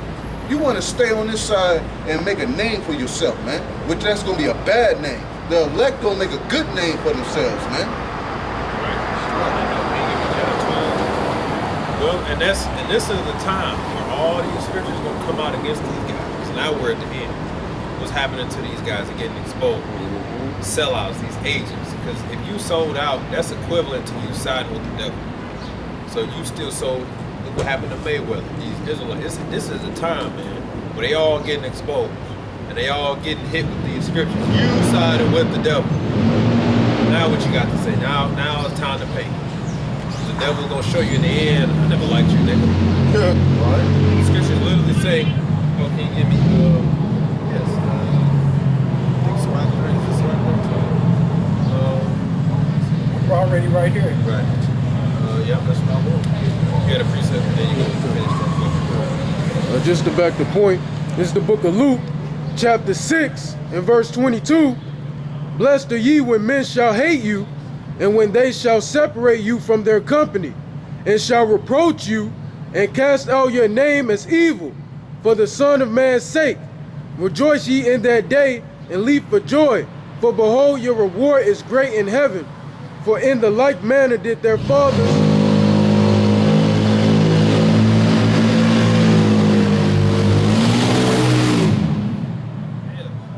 He doing that shit on purpose, bitch ass nigga. Back in verse 23, rejoice ye in that day, and leap for joy, for behold, your reward is great in heaven. For in the like manner did their fathers unto the prophets. Jumping down to verse 26, Woe unto you when all men shall speak well of you, for so did their fathers to the false prophets. So as the brothers was going into, man, it's blessed to be hated. It's really a blessing to be hated, but yet you men, you seek to get praise from the world. And ultimately, like the Lord said, woe and destruction to you. And that could come in many ways and fashions. It don't just gotta be the Lord literally calling you back to the lobby. You know, it could be like what happened to Hakah yesterday. His ex-wife came out with all that bullshit. So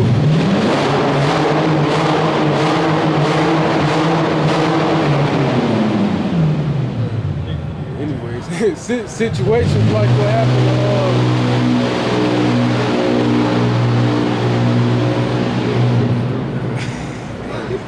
situations like what happened to Alizé and all these other false prophets, man. If you seek to be liked by this world, man, then you ain't liked by the Heavenly Father. The scriptures say that I forgot how it go, but roughly paraphrasing, if you're a friend of this world, being a friend with this world is enmity with the Heavenly Father. Yeah, you can. It's proven that you can't do it, man. You can't escape. You can't escape. You can't get around what the scripture said. That's what Jake thinking in their mind. Man, I got this. Jake will read the scriptures about King Solomon, about the women and all that. I got this. You just got to know how to deal with it. You just got to know how to. Every man think he's smarter than the prophet. I just laugh at it.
And others that had run together into cars nearby to keep the Sabbath day secretly, being discovered to Philip, were all burnt together because they made a conscience to help themselves for the honor of the most sacred day. Now I beseech those that read this book that they be not discouraged for these calamities, but that they judge those punishments not to be for destruction, but for a chastening of our nation. For it is a token of his great goodness when wicked doers are not suffered any long time, but forthwith punished. For not as with other nations, whom the Lord patiently forbeareth to punish, till they be come to the fullness of their sins, so dealeth he with us. Lest that being come to the height of sin, afterwards he should take vengeance of us. And therefore he never withdrawn his mercy from us. And though he punished with adversity, yet doeth he never forsake his people. But let this that we have spoken be for a warning unto us, and now will we come to the declaring of the matter in few words. So like you said, don't let this be to get you down, like this is a beat down. It's a warning for what's about to come. And the scripture talk about, because we have to go through the chastening to prove that we are the sons. And he actually says, during the insurrection, that's when it will be known who am I chosen. Why? Because he's gonna step in, man. Let him be the husband that he said he's gonna be. The problem we have with our women primarily is they won't let you be the man. They want to take it upon themselves to do everything. They gotta learn how at some point they gotta step back and let the husband take over. Because they grew up in this world, they That feminism is in their mind. They see it on the commercials. They see it every day, basically. And they want to believe that they is just as qualified to do certain things as you. So behind your back, they gonna take it upon themselves to do things when in actuality they should just wait for the husband or get his input or whatever. Same with the Lord. Let him be the husband and step in like he tell you he's gonna do, and he's gonna go above and beyond. But you gotta be willing to trust that he is gonna do it, you know? Because you know, we men, we know what power we have, we believe in our judgment, right? So it's gonna be times where you're gonna think that your way is better. But there's gonna be times when the Lord gonna put that wall up and say, stand down. Know that I'm taking over now. And you might feel some type of way because you're a man, right? You're a guy, and you wanna, no man, I know I got this need to be done, and the Lord telling you, stand down. This is I got this, let me take over now. Yes, to stand down. Yeah. You gotta be like, and he might tell you 1 or 2 to remind you, remember now, I'm in control here. It's my show. You gotta remember this now. Then you gotta be like, okay, it's the will of the Lord.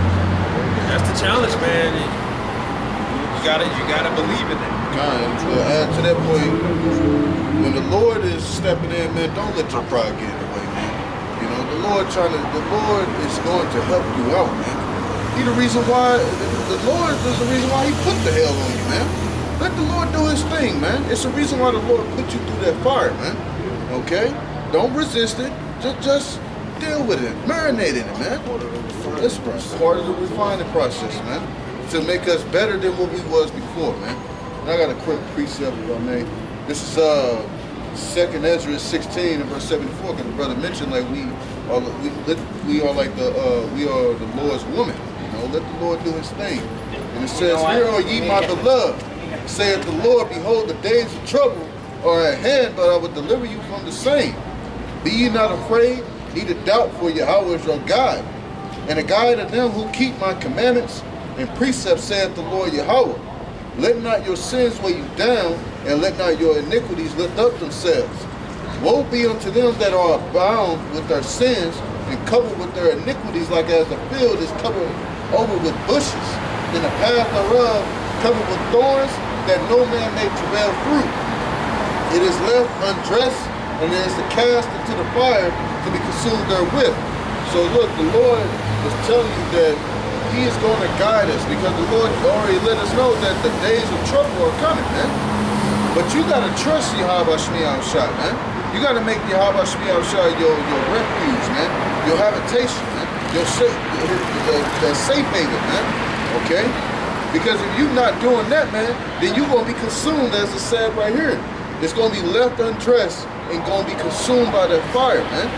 Because this man about to come down with that great wrath, man. We going to need divine intervention from on high, man. We can't save ourselves, man. Jake be thinking money can save him. It ain't going to save him. The scriptures say riches don't profit in the day of wrath, man. Guess what? This devil going to bring about that UBI system, universal basic income, man. Guess what? All your money gone, man. See? So you going to have to depend on your Yahweh Shemiah Shai no matter what, man. No matter what. For everything. Like we mentioned.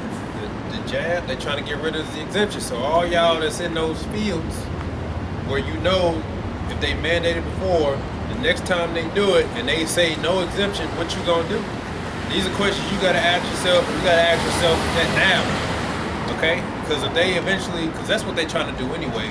No more outs, no more exemptions, no more opting out. This is it. And if you don't, then you're anti-jab, you're anti-tech, you're anti-sim. That's their way of labeling you what the fuck ever. You know? Anti-progress to the system. Yeah, you're anti-NWO. That's what they gonna say. Like we read, that's what they did to us in the past. It wasn't a suggestion, the king suggests that you all be like us. Nope, they said overseers. Bring him, you gonna do what we tell you. It said they was by bitter constraint. Okay? When that new moon came, that's when they wanted to be the most defiled. We're gonna say this for the new moon. Yeah. Y'all gonna get out here on this holy day. And you gonna defile your damn self. They kept track. They knew how we get down. And And Esau watches the same way now. They watch, they know what the hell going on. You all but the more Jakes, like speaking on this world, the more Jakes get caught doing shit, that give Esau a little more insight to how shit be going in the hood.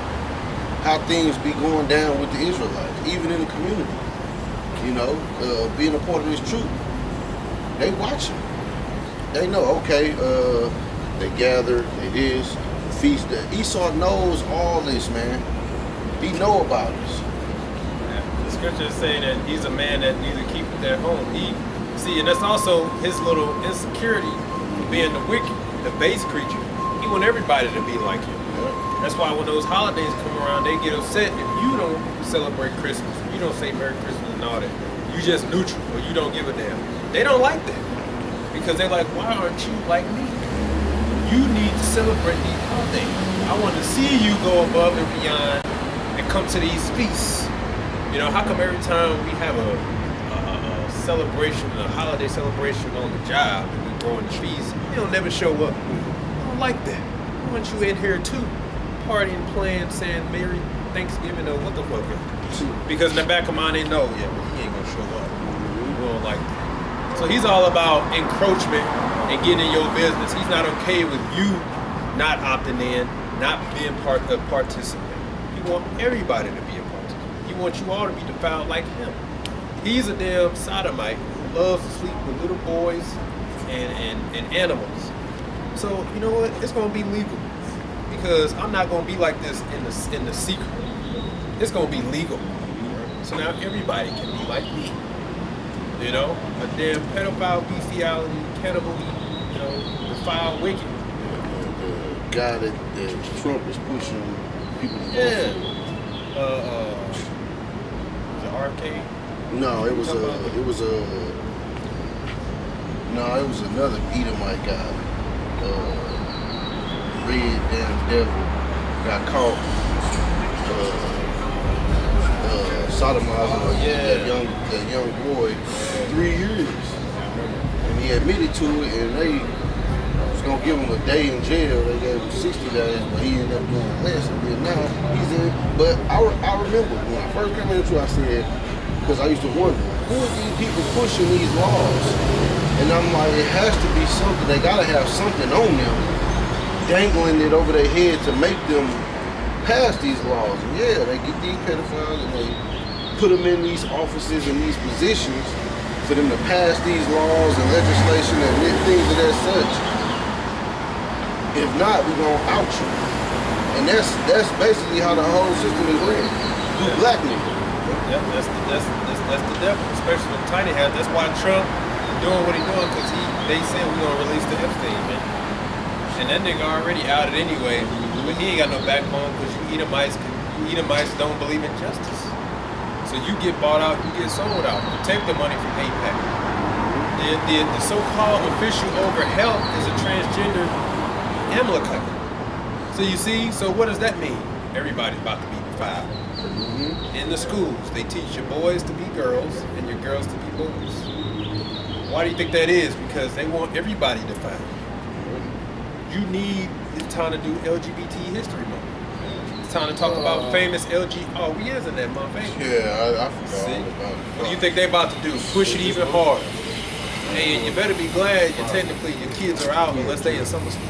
But guess what they gonna do? Now it's time for everybody to learn about my doctrine of the LGBT transgenders. That's the devil.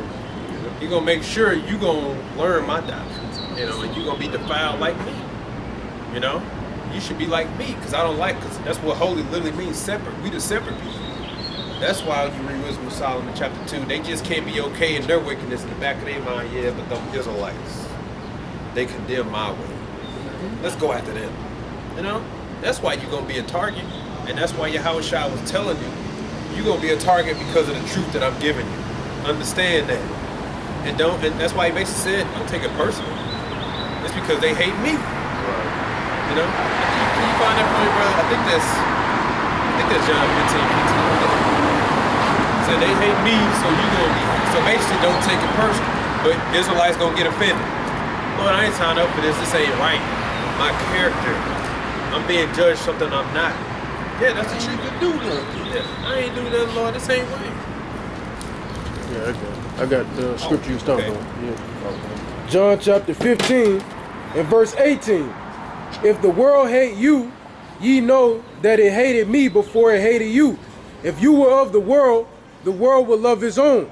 But because you are not of the world, but I have chosen you out of the world, therefore the world hateth you. Remember the word that I said unto you, the servant is not greater than his Lord. If they have persecuted me, they will also persecute you. If they have kept my saying, they will keep yours also. But all these things will they do unto you for my name's sake, because they know not him that sent me. If I had, and then there you go. You break that. All right. If I had not come and spoken unto them, they had not had sin. But now they have no cloak for their sin. So, like, why do you think the Lord had to constantly tell them? Because that time was gonna come. They're gonna come after you, man. They're gonna label you. Like when you go through what Paul went through, just go through what Paul went through. He had a conspiracy against him. He had to go through the courts, and he knew, okay, that he was defending himself, right, to the Caesar, well, not the Caesar, but it was Felix. But then you had the opponent, right, trying to accuse your majesty, this criminal here, this and that. So Paul had to say, well, what you say? So then he was saying, well, we want him to come back with us, and then such and such. But even the Felix, I think it was Felix, even he knew, yeah, if he go there, he gonna die. They gonna kill him. So what did Paul say? I appeal to Caesar. So then it's like, oh, I gotta send you to Caesar. That's how he got out. But the other team basically was like, send him back, we're gonna do the courts. But they already conspired, they're gonna kill his ass. Yeah, they said we will not eat or drink until we see this man dead. So you in the courts knowing that, and then even the authority know, will you go with them? Like, no, I appeal to Caesar. That's how you had to get the hell out. So you would pray, man, for this truth, man. The betrayal, all of these are true possibilities. When you gonna get teary-eyed because your mama sold you out, okay? Then you should already consider. You could just be like, damn, oh my man, but hey, what you gonna say? That ain't right. She's supposed to be my mama. You're supposed to be my wife. Okay? All those things are on the table, man. And these are your close ones. All these things are on the table for the Lord to test you to see, do you really believe? And the time's gonna come. Okay, so you gotta be prepared. I had you had to.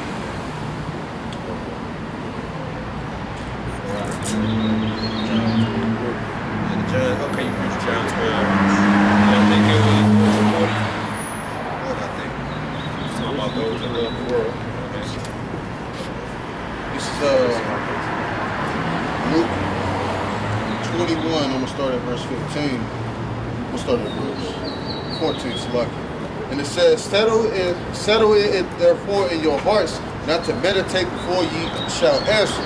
For I will give you a mouth and wisdom, which all your adversaries shall not be able to gainsay nor resist. And ye shall be betrayed both by parents, brethren, and kinfolk, and friends. And some of you shall they cause to be put to death. And ye shall be hated of all men for my name's sake. But there shall not an hair on your head perish, and your patience possess your souls. You see? So the Lord already told us, man, that, you know, we're gonna be persecuted, we're gonna be betrayed, you know. But you know, the Lord got our backs, man. We just read the 2nd Ezra, the 16th chapter, how the Lord is gonna be our guide in that day, man. Okay? So don't fret, man. You know, our enemies gonna come up against us, but hey, Yahweh Shemir Shah got us into the very end, man. The very end. This is why you need to listen to us, the true counselors, because this is how you get your security, your safety. You know, this is what gives you that comfort to know that we've given you the words of Yahweh Shai, and his words is going to provide us the safety and the protection. You know? Yeah, but this. Yeah, you started. This is the book of John, chapter 12, and verse 41. These things said Isaiah when he saw his glory and spake of him. Nevertheless, among the chief rulers also, many believed on him, but because of the Pharisees, they did not confess him, lest they should be put out of the synagogue. For they love the praise of men more than the praise of Yahweh. So like we were saying, you got secret believers out there that believe in the truth, but like we were saying, they love or value the worldly things before the truth. So they knew, yeah, he's teaching the truth, but they already put out a decree. If I confess it, I'm gonna get put out. I'm gonna have to suffer, just like he suffered. I ain't trying to do that. I like my position. I'm good with that. You know, I got things going good right now. You know, I just became the deacon. Okay, I just got the promotion. Just got the wife, got the house. I ain't trying to lose all that. Teaching them the name of how about you? Okay, you got guys like that. You basically got guys that value the world over the Lord and what he has to offer. So they like to praise a man more than the truth. So I'm gonna stay silent. I ain't gonna say nothing. You know, I'm gonna deny or this and that. So the Lord already mapped it out. We're gonna have guys that's gonna be like,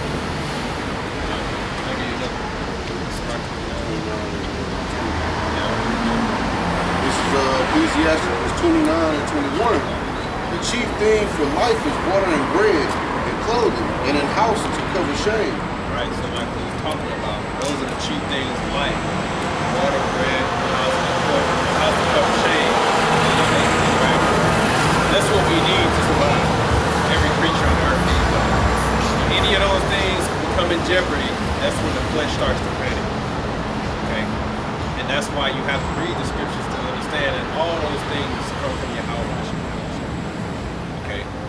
And when any of those things become in jeopardy, the house, the water, food, all that, that's when you start to panic. That's when people start to hoard. That's when people start to do, that's what how recession, people are afraid, they spend less. They hold on to what they had, they hold on to their possessions. That's how you know this truth is like possessions, because you lean upon your understanding, you lean upon your Howard Shai, you lean upon your good works. And when something like that happens in your life, when you get laid off, lose your job, so just thinking about, I hope God remember me, I hope I can be grateful. That's when that time comes. That's when you go out and you face it.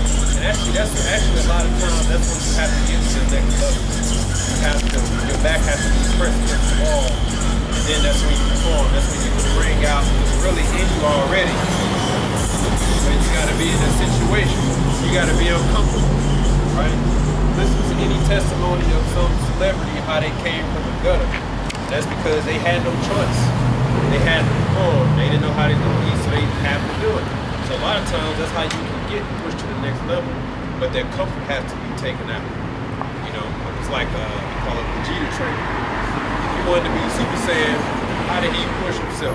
Took his ass to that planet and was shooting all those asteroids. That hit his ship, he's done for it. So that's what pushed him to the next level. You got to push yourself to say, I'm either going to live or die here right now. And that's how you get to the next level. That's what happened with me with the 2020.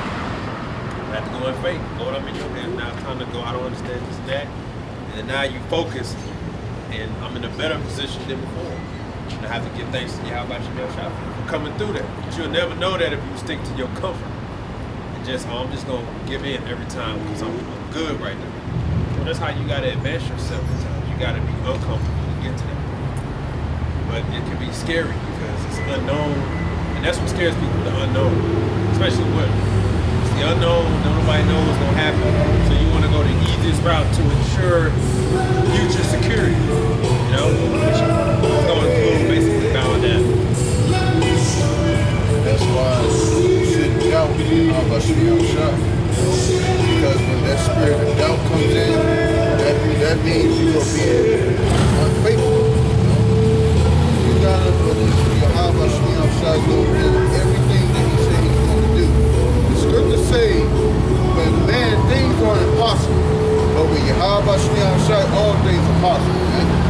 We read about the deliverance. We read about the miracles that Yahweh Shai is going to do. We gotta believe that, man. You can't just doubt the Lord, man. We come so far, you know, you're gonna doubt in the last moment, you know. The Lord said, if you hold fast to what you have, I will keep you from the hour of temptation, man.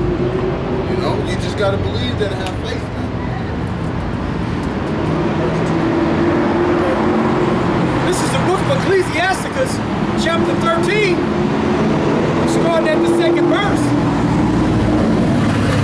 And it reads, burden not thyself above thy power, while thou livest, and have no fellowship with one that is mightier and richer than thyself.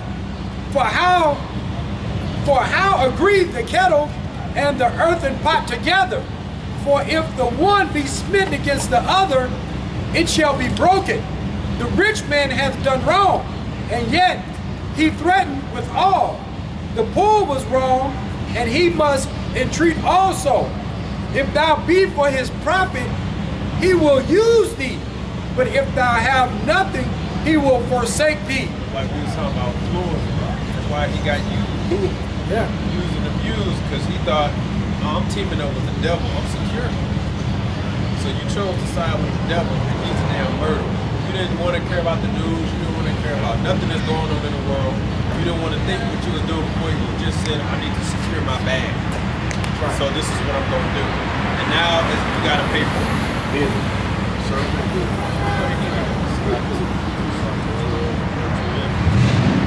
That's what you get. Okay? If thou have anything, he will live with thee. Yea, he will make thee bear, and will not be sorry for it. If he have need of thee, he will deceive thee, and smile upon thee, and put thee in hope. He will speak fair, and say, what wanteth thou? And he will shame thee by his meats, until he have drawn thee dry twice or thrice, and at the last he will laugh thee to scorn afterwards. When he seeth thee, he will forsake thee and shake his head at thee. So what's happening to Floyd is simple. What's going to happen to all the guys in the truth. In the truth, that took the 501c3, and taught to take the jab, or didn't speak at all. That's just as showing you complicit. Because the scripture says there's a time to speak. That was a time to speak. There's a time to give your counsel to your congregation of what to do. You chose to stay silent because you don't want to be on record going against an executive order from the White House. That's why you were silent. And you got to pay for that. I don't even know how many, oh, but I told them to change their name. Oh, but I told them to get legally married. Oh, but I told them to teach the name Jesus. It ain't gonna give a damn. The devil gonna come and show you, you ain't my friend, nigga. Like he did Floyd. Nigga, you just some boy in boxer. We was using you to finance the shit we wanted. You think they gonna feel sorry for you? Yeah, he got him for almost $200 million. That's crazy. So what you gonna do? Hire a so-called Jew lawyer? Hey, yeah, Floyd, he was already going broke. Because Floyd Mayweather got a badass spending problem. You know, that's the reason why he got to get his butt back in the ring and fight again. You know, like, bro, you're 50 years old, you're supposed to be retired. Yeah, he got to now because he's getting drained. Lord, take the scripture talk about uncertain riches, unjust gain. Like really, he can sell all his riches and live a decent life because he got what, $4 million cars? He ain't gonna do that. Right. He ain't gonna do that. Why? Because he wants to maintain his riches. Shit, he ain't gonna be able to afford to make some damn cars, man. A damn oil change on my body is expensive. Tires, $40,000. You have to sell all that shit and just get you 2 cars. But he ain't gonna do that because he too damn proud. Like I said, what you gonna hire? A so-called Jew lawyer? Okay, what you gonna do? Make them feel sorry for each other? They laughing at your stupid ass. Right. You're just some Goyim boxer. Okay, yeah. That's all you are. And now the lawyer's like, I'm about to get you for some millions too. Remember that money again was? Now we just kick him to the curb. Talking, that nigga was up there mooning and sucking and jiving, man. Talking about some, oh yeah, you my brother, I love you. I don't care what nobody say. Yeah. Got your ass. 6 months later. You're going downhill ever since. Now you gotta pay child support to some hoe, okay? And she want $32,000 a month. now you gotta get out there and do some shit.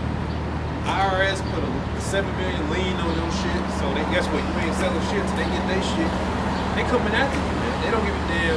They don't care about your ass. You gonna have to pay, nigga. Right. This is what everybody gonna have to suffer, thinking you can side with the devil. Floyd, no money Mayweather.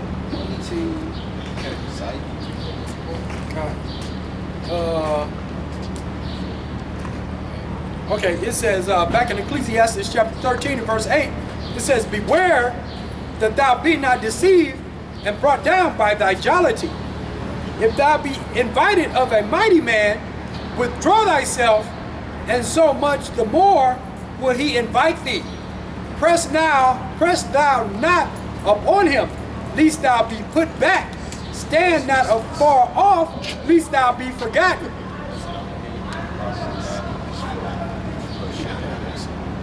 Ecclesiastes, verse 12, chapter 12, verse 13. Who will pity a charmer that is bitten with the serpent, or any such as come nigh a wild beast? So one that goeth to a sinner and is defiled with him in his sins, who will pity? Yeah, so like, who gonna feel sorry for him? Like, we was watching this man do all that shucking and jiving, cooning, and we said, he gonna get bit. It ain't gonna be long before the serpent turn around and bite his ass. That's the nature of the serpent. So you did all that for what? For nothing.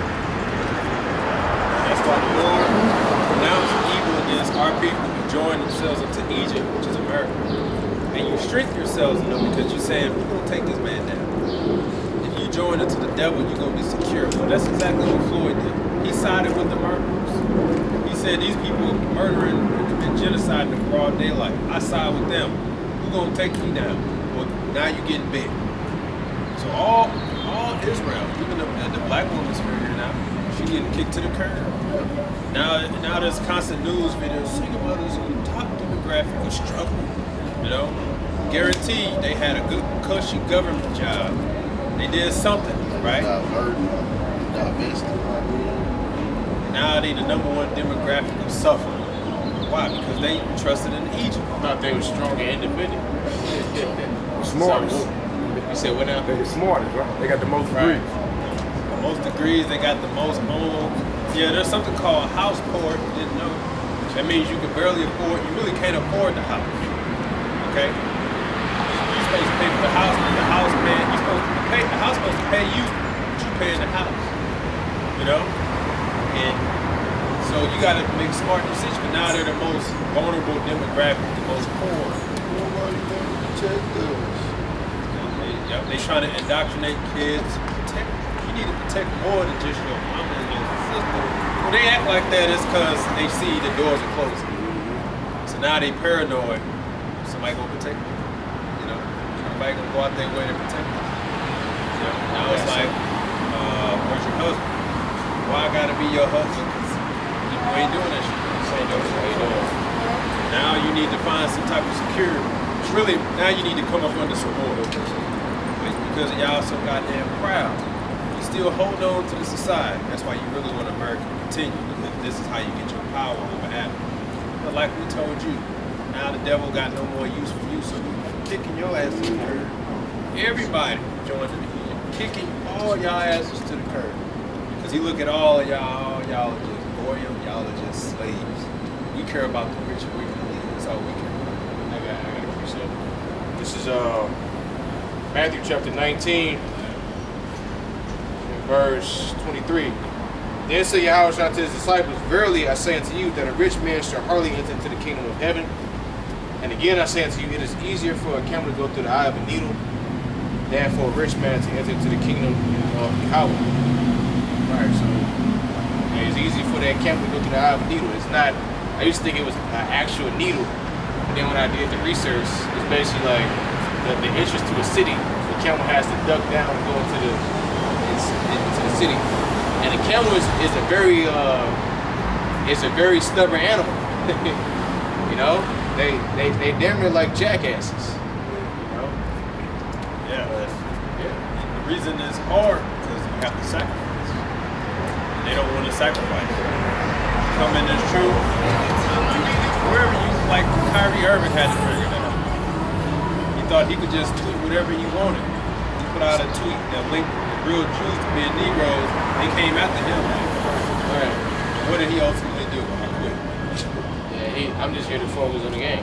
Wow, And then a few months after that, he tore his damn ACL. Because he thought that he could be high in the society and teach the truth at the same time. Can't do that. Because them small hats, they own the team. Should've he should have just been like, oh, well, that's what I believe, and should have just stood 10 toes down. You know, hey, Israel, you the one that got the talent. So why in the hell are you bending the knee to a race of people that's inferior to you in all aspects? And that's just going to show you that a lot of these jakes that they don't have faith. They mind too. Yeah. Like, you said what now? They mind not right. Right. It's that is reprobate. You know, they don't see that themselves as worth something. But if you look at all these sports, who with the talent, like you said, even if it's just overseers, get paid off of your talent. Right. So really, they the ones that should be begging you to work for them. You know, but Jake don't see it that way. Hey, if every single Jake in the NBA or whatever sports was to stop playing, that shit'd go bankrupt. You know, it'd happen overnight. You remember Mahmoud Abdul Rauf? Okay, like he stood on, you can say it, he stood on his square. And they put him out the league, and he didn't, you know, he didn't care because he wasn't standing up for the flag. Remember that? So, yeah, I mean, he could have easily done it if he wanted to talk about Kyrie, but nah, man, that them deceitful riches, man, you can't let that go. Hey, even LeBron James coming out basically saying he broke. So he did the rally with the small hats. He came against Kyrie because he got the quote. I don't agree with anti-Sem. What? Who said anything about anti-Sem? All the niggas said, all he did was tweet the link to that movie, Hebrews and Negroes. And here come this big head ass nigga LeBron. I don't. He just following the script. Yeah. But guess what he said recently? I'm broke. Oh, really? Right. Because they can replace you niggas with an instant. They prop up whoever they prop up. The shit's rigged anyway. Whoever they want to prop up, they gonna prop up. And in the end, your ass gonna be left telling people to wear dresses and all this other shit. He did put on a dress. They bring it all that they did. And when they done with you, they'll kick you to the curb. They gonna get somebody else. Same with Floyd. Nigga, who are you? Just some boy boxer. We don't care. And we'll go somewhere else. Fuck you and your money. And like I said, what you gonna do? Hire a so-called true lawyer? Okay. And what do you think? What do you think? Man, he did all this. He's like, I like the episode of Family Guy. He was singing, I need a Jew. and now who do you think he can run to now? He's ostracized by his people, his family. Everywhere he goes, he's gonna be laughed at. Nigga, you got right by the same people. And that's what's happening to all. It's that time, man. It is that time. And the devil kicking y'all to the curb. Basically like what y'all niggas. It's all about the wicked elite. He just use you for a point and he kicked the curb. The so-called black women use you, destroy the family. Your job is done. Kick to the motherfucking curb. Taking the snap, taking the Section 8, taking all that shit. I don't give a damn about you, your family. I don't give a damn about none of that shit. Right? Like the Lord said was gonna do.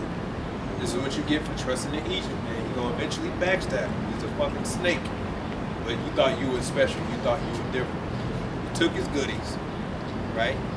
Did you read that? Be not deceived by his dainty meats. Actually, I think that was in the chapter. It was Ezekiel 28. I think it's Proverbs. Did I actually get something? Yeah, Proverbs 9. Yeah, started with that.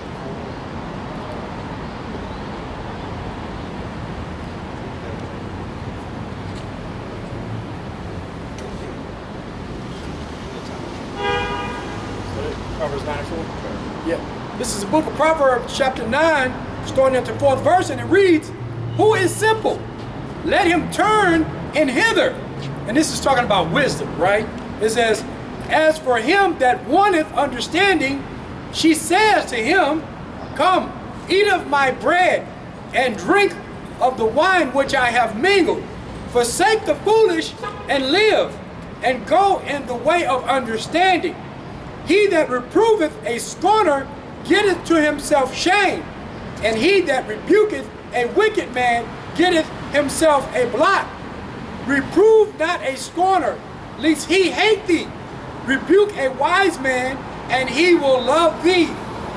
Give instructions to a wise man, and he will be yet wiser.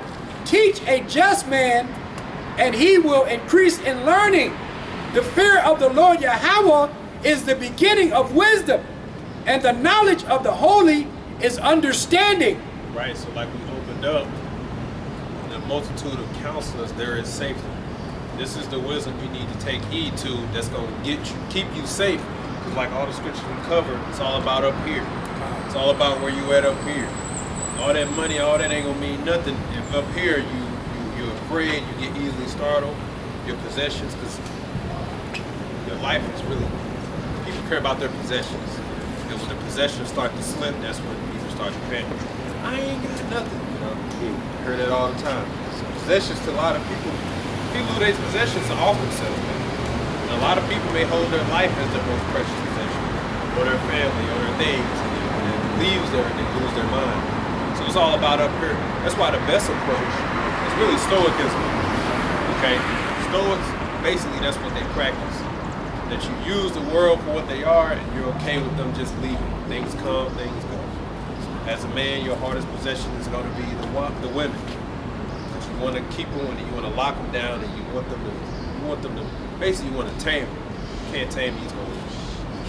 But that's why the best approach, Stoicism. Being able to, they go, you don't want them to go, but hey, they go, they go.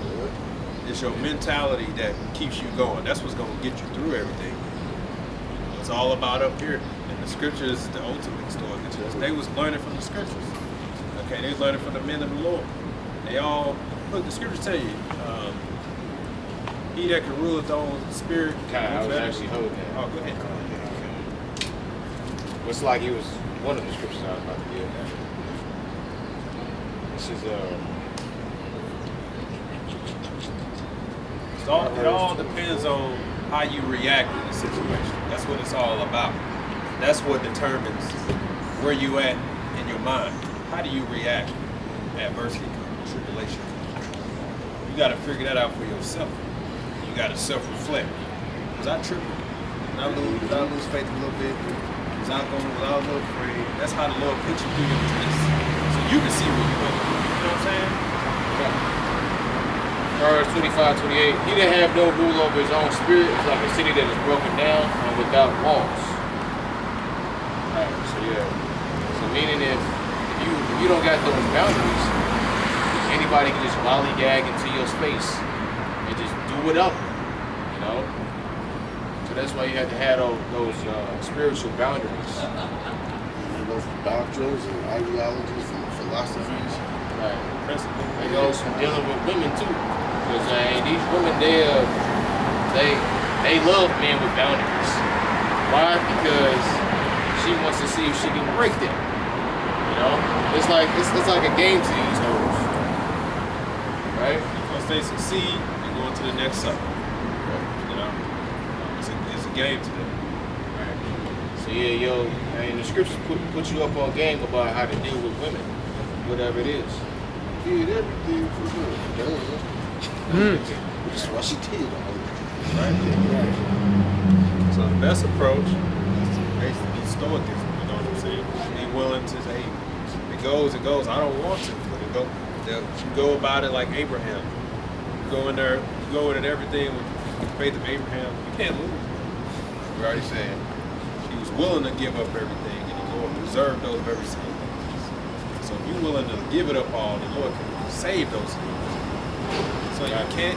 He set the example, and it's because of that faith is why we even here today. It's the reason why we the stars we number as the stars, because the faith of one man. You know. So we already got the example to follow. So what are we sweating? What are we sweating about? We losing a job and all that. Lord, open up more opportunity. You know. And eventually everybody gonna be met at the same doorstep anyway, which is everything will be locked behind digital. And the way to access it now, your possessions, you gotta take that shit. So it's only a matter of now or later, but everybody eventually gonna be met at the same temptation, the same doorstep, the same hurdle. You know what I'm saying?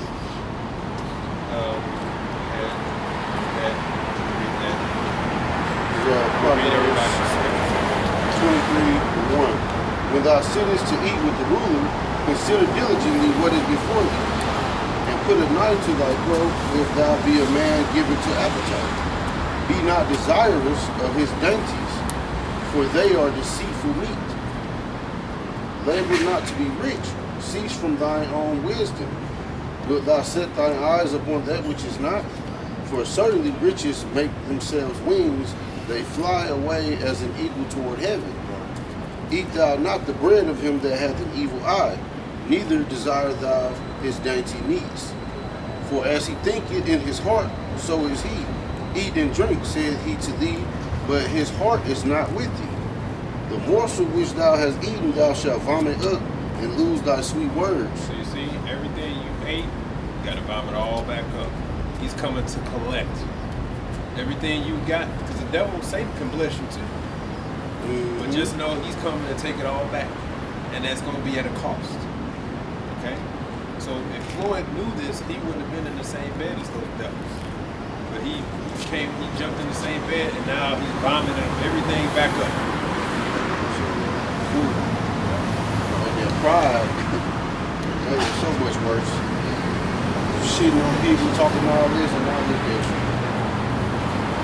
Got that pride. You using your gifts and talent that the Lord bless you with, and you giving it to the devil. And the Lord literally said, "Give not thy precious things to that which don't profit thee." So many words. Like this.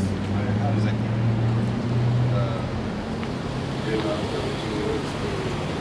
Basically say, give not thine honor to another.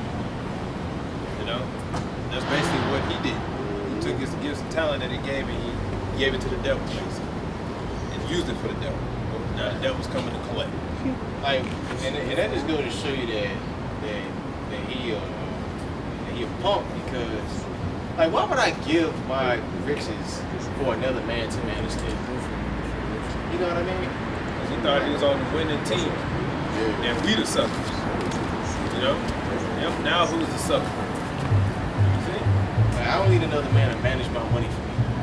But he never took the time to learn how to read and write, so you know that was just easy prey for those. You know, they're like, yeah, we really about to use it. You basically got easy E, you know, and easy E, like they tell you, he was saying, well, no, Mr. Jared's a good person and all that.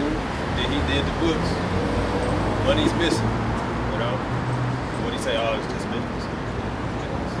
Then he had to realize my brothers, my friends, trying to warn me about this damn snake. He had to figure out the wrong ways. It's like, go ahead. Precept to back you up. Okay, this is the book of Ecclesiasticus, chapter 12, starting at the first verse, and it reads, when thou wilt do good, know to whom thou do it. So shalt thou be thanked for thy benefits. Do good to the godly man, and thou shalt find a recompense. And if not from him, yet from the Most High. There can no good come to him that always occupied in evil, like them small hats, nor to him that giveth no alms. Give to the godly man, and help not a sinner. Right. Okay? That devil, that nigga literally ignored the protests. He didn't want to look at the news. He didn't want to see what was actually going on. He didn't want to think what he was actually doing. All he cared about was, I want to secure my future. And he believed to do that was to join hands with the devil, join hands with Peter. I don't care what nobody say, I'm beside with the devil. Look, now it's time, now you about to vomit it all back up. And if you do fight, you're more than likely gonna lose, man. So just so that L can be there and everybody look upon you like, damn, Lord. Embarrassing.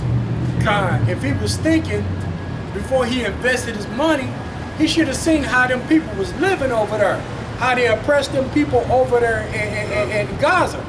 Okay, so he helped forward their oppression. Okay, if he was thinking and if he was being wise about what he's doing, but he wasn't thinking. Right. So-called white man use token Negroes to stand up whenever the time comes. Right now, it's time to get up there and tell the people calm down. So That's what LeBron is, was. That's what he is, was. Every time they always send some token black Negro up there to say, we need you to use your time. That's the only reason they got you on the payroll anyway, to use you when the time comes. And so if Jake get too riled up, go up there and tell him to come on. I appreciate it. This is Proverbs 25 and 19. Confidence in an unfaithful man at the time of trouble is like a broken tooth and a foot out of joint. Right? So yeah, confidence in an unfaithful man. Is Esau Edom a faithful man? Hell no. He's not faithful to nobody. He's faithful to the spiritual demon Satan. You know? You claim that you believe in the Most High, Floyd. You know? And every time we get up there after the fight, I like to thank God. You know, without God, this would not be possible. You know, you should have been thanking the Most High. You know, you should have been asking the Most High, like, should I do this? But now you're thinking about your money. That's why the Lord took your money away from you. Now what you gonna have? Because you spiritually, you're broken. Right, man. And that's gonna be the Anton Daniels. That's gonna be the Marquettes. All y'all next. Okay, Lord got Alazar. Lord got Macabre. Y'all are all on the list, man. Because we're all being examined in mind. All of us, we're all churches. Every Israelite group is a church. The Lord examined all the churches. And every one of us is temples, so he examined all of us. If we ain't acting right, we gonna come deal with it. We ain't exempt either. And all y'all thinking you can just run and hide prophecy, hide from it. The Lord gonna keep bringing it to your doorstep. Just like if you read Amos 6, he said you put off the evil day. You only bringing it even closer. He said you're gonna be the first ones to feel the change. You're gonna know exactly what this new world order digital currency feel like. You're gonna be the first ones that have to go through that. First ones. Then what you gonna do? Oh yeah. Read what y'all got. This is Proverbs 29 and verse 25, and it reads, "The fear of man bringeth the snare, but whoso putteth his trust in the Lord, Yahweh Bashem Yahushai, shall be safe." All right? Brothers are bringing out the example on Kyrie Irving, you know. You bring out the example of Floyd Mayweather, you know. And you doing all these things, you trying to put your trust in the devil because what? You got fear of man. Yahushua said, don't fear those who can kill the body, but rather fear him who can destroy body and soul and head. Right. You know? So because you want to trust in the enemy, well, guess what? That ain't going to change nothing. When they come down with that great wrath, you are Israelite. At the end of the day, they want to see us suffer. They want to put us away, put us to death, you know? Just because you hand over your riches and you put your trust in them don't mean nothing, man. We supposed to trust in Yahweh Bashem Yahushua, you know? Yeah, none of you niggas will be exempt, man.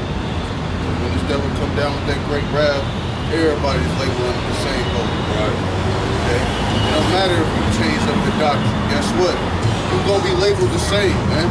It don't matter if you changed up, calling on the names, man. You're gonna get labeled the same, man.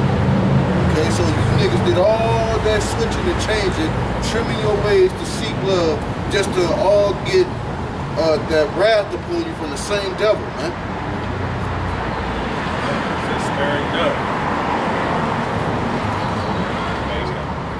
This is the book of Jeremiah chapter 17 and verse 9. It says, the heart is deceitful above all things and desperately wicked. Who can know it? I, the Lord Yahweh, searches the heart. I try the reins, even to give every man according to his ways and is according to the fruit of his goings. Okay? So you can't get around, okay, the things that are coming, this atrocities and all these bad, the evil day, because it's the will of Yahweh Bashem Yahushai. And he's going to try you to see if you have faith. Okay? Right. And if you don't, you know, we understand in this truth, and Yahweh Bashem Yahushai understand that you're weak if you can't stand in the evil day. Yeah, you're just gonna perish. Fine. Because he's gonna try you. Right, Zephaniah 3 says he's gonna be able to, he wants to be able to brag on you, man, in the kingdom. The elected, he can say for sure, I put that brother through the fire and he stood firm. He can't say that if in the back of your mind there was always just this one thing you weren't willing to give up. I was talking to was talking about like how the Lord betted on Job, man. You know? the Lord placed a bet on all of us, you know, to prevail to the end, man. You niggas that fall out the truth, man, that sell out, take the bad, man, think the Lord ain't gonna be pissed at y'all, man? You know? Because you play with the Lord's money, man. Okay? And you know how, you know, Jake get when you playing with his money, man.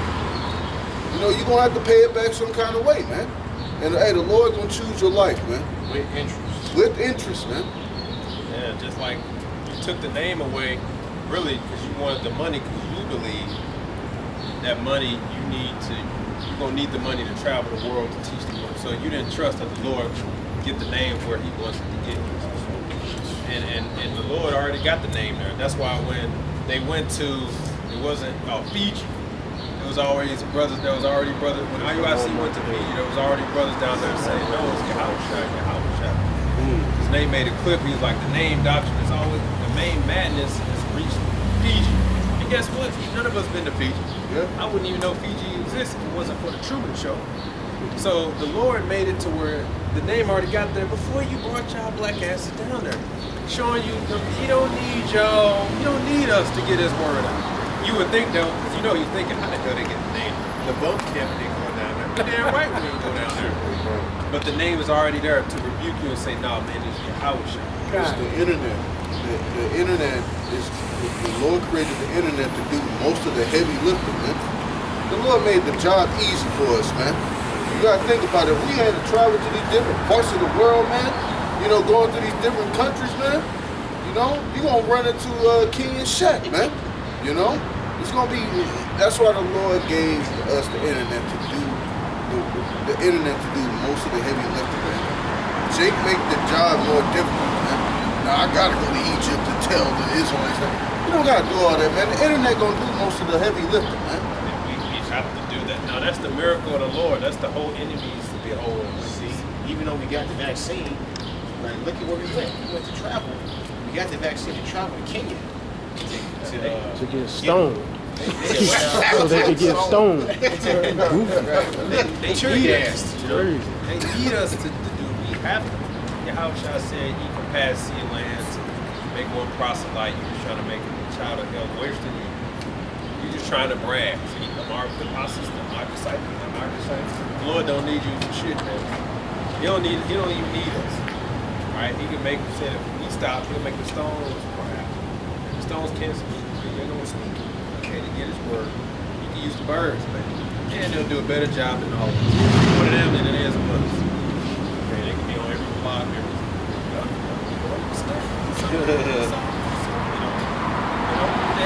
that's what the Lord's able to do. So all we gotta do is be sincere about what we do and let the Lord do the heavy lifting. Let Him be the husband, that man that He said He's gonna be. Let Him swoop in, save us, and us down in the stretch that we are. Put our faith in Him, and He gonna come through for us, man. And He said, you gonna laugh. You be like, well, everybody else, you gonna laugh. Now make sure you gonna laugh, you gonna rejoice, you gonna be mirthful. Okay? All we gotta do is trust that, man. You got anything else? All right, so with that, we give our praises to Yahweh Ba'Shem, Yahweh Shai Ba'Shem HaKakwadash. Next time, Shalom. Shalom.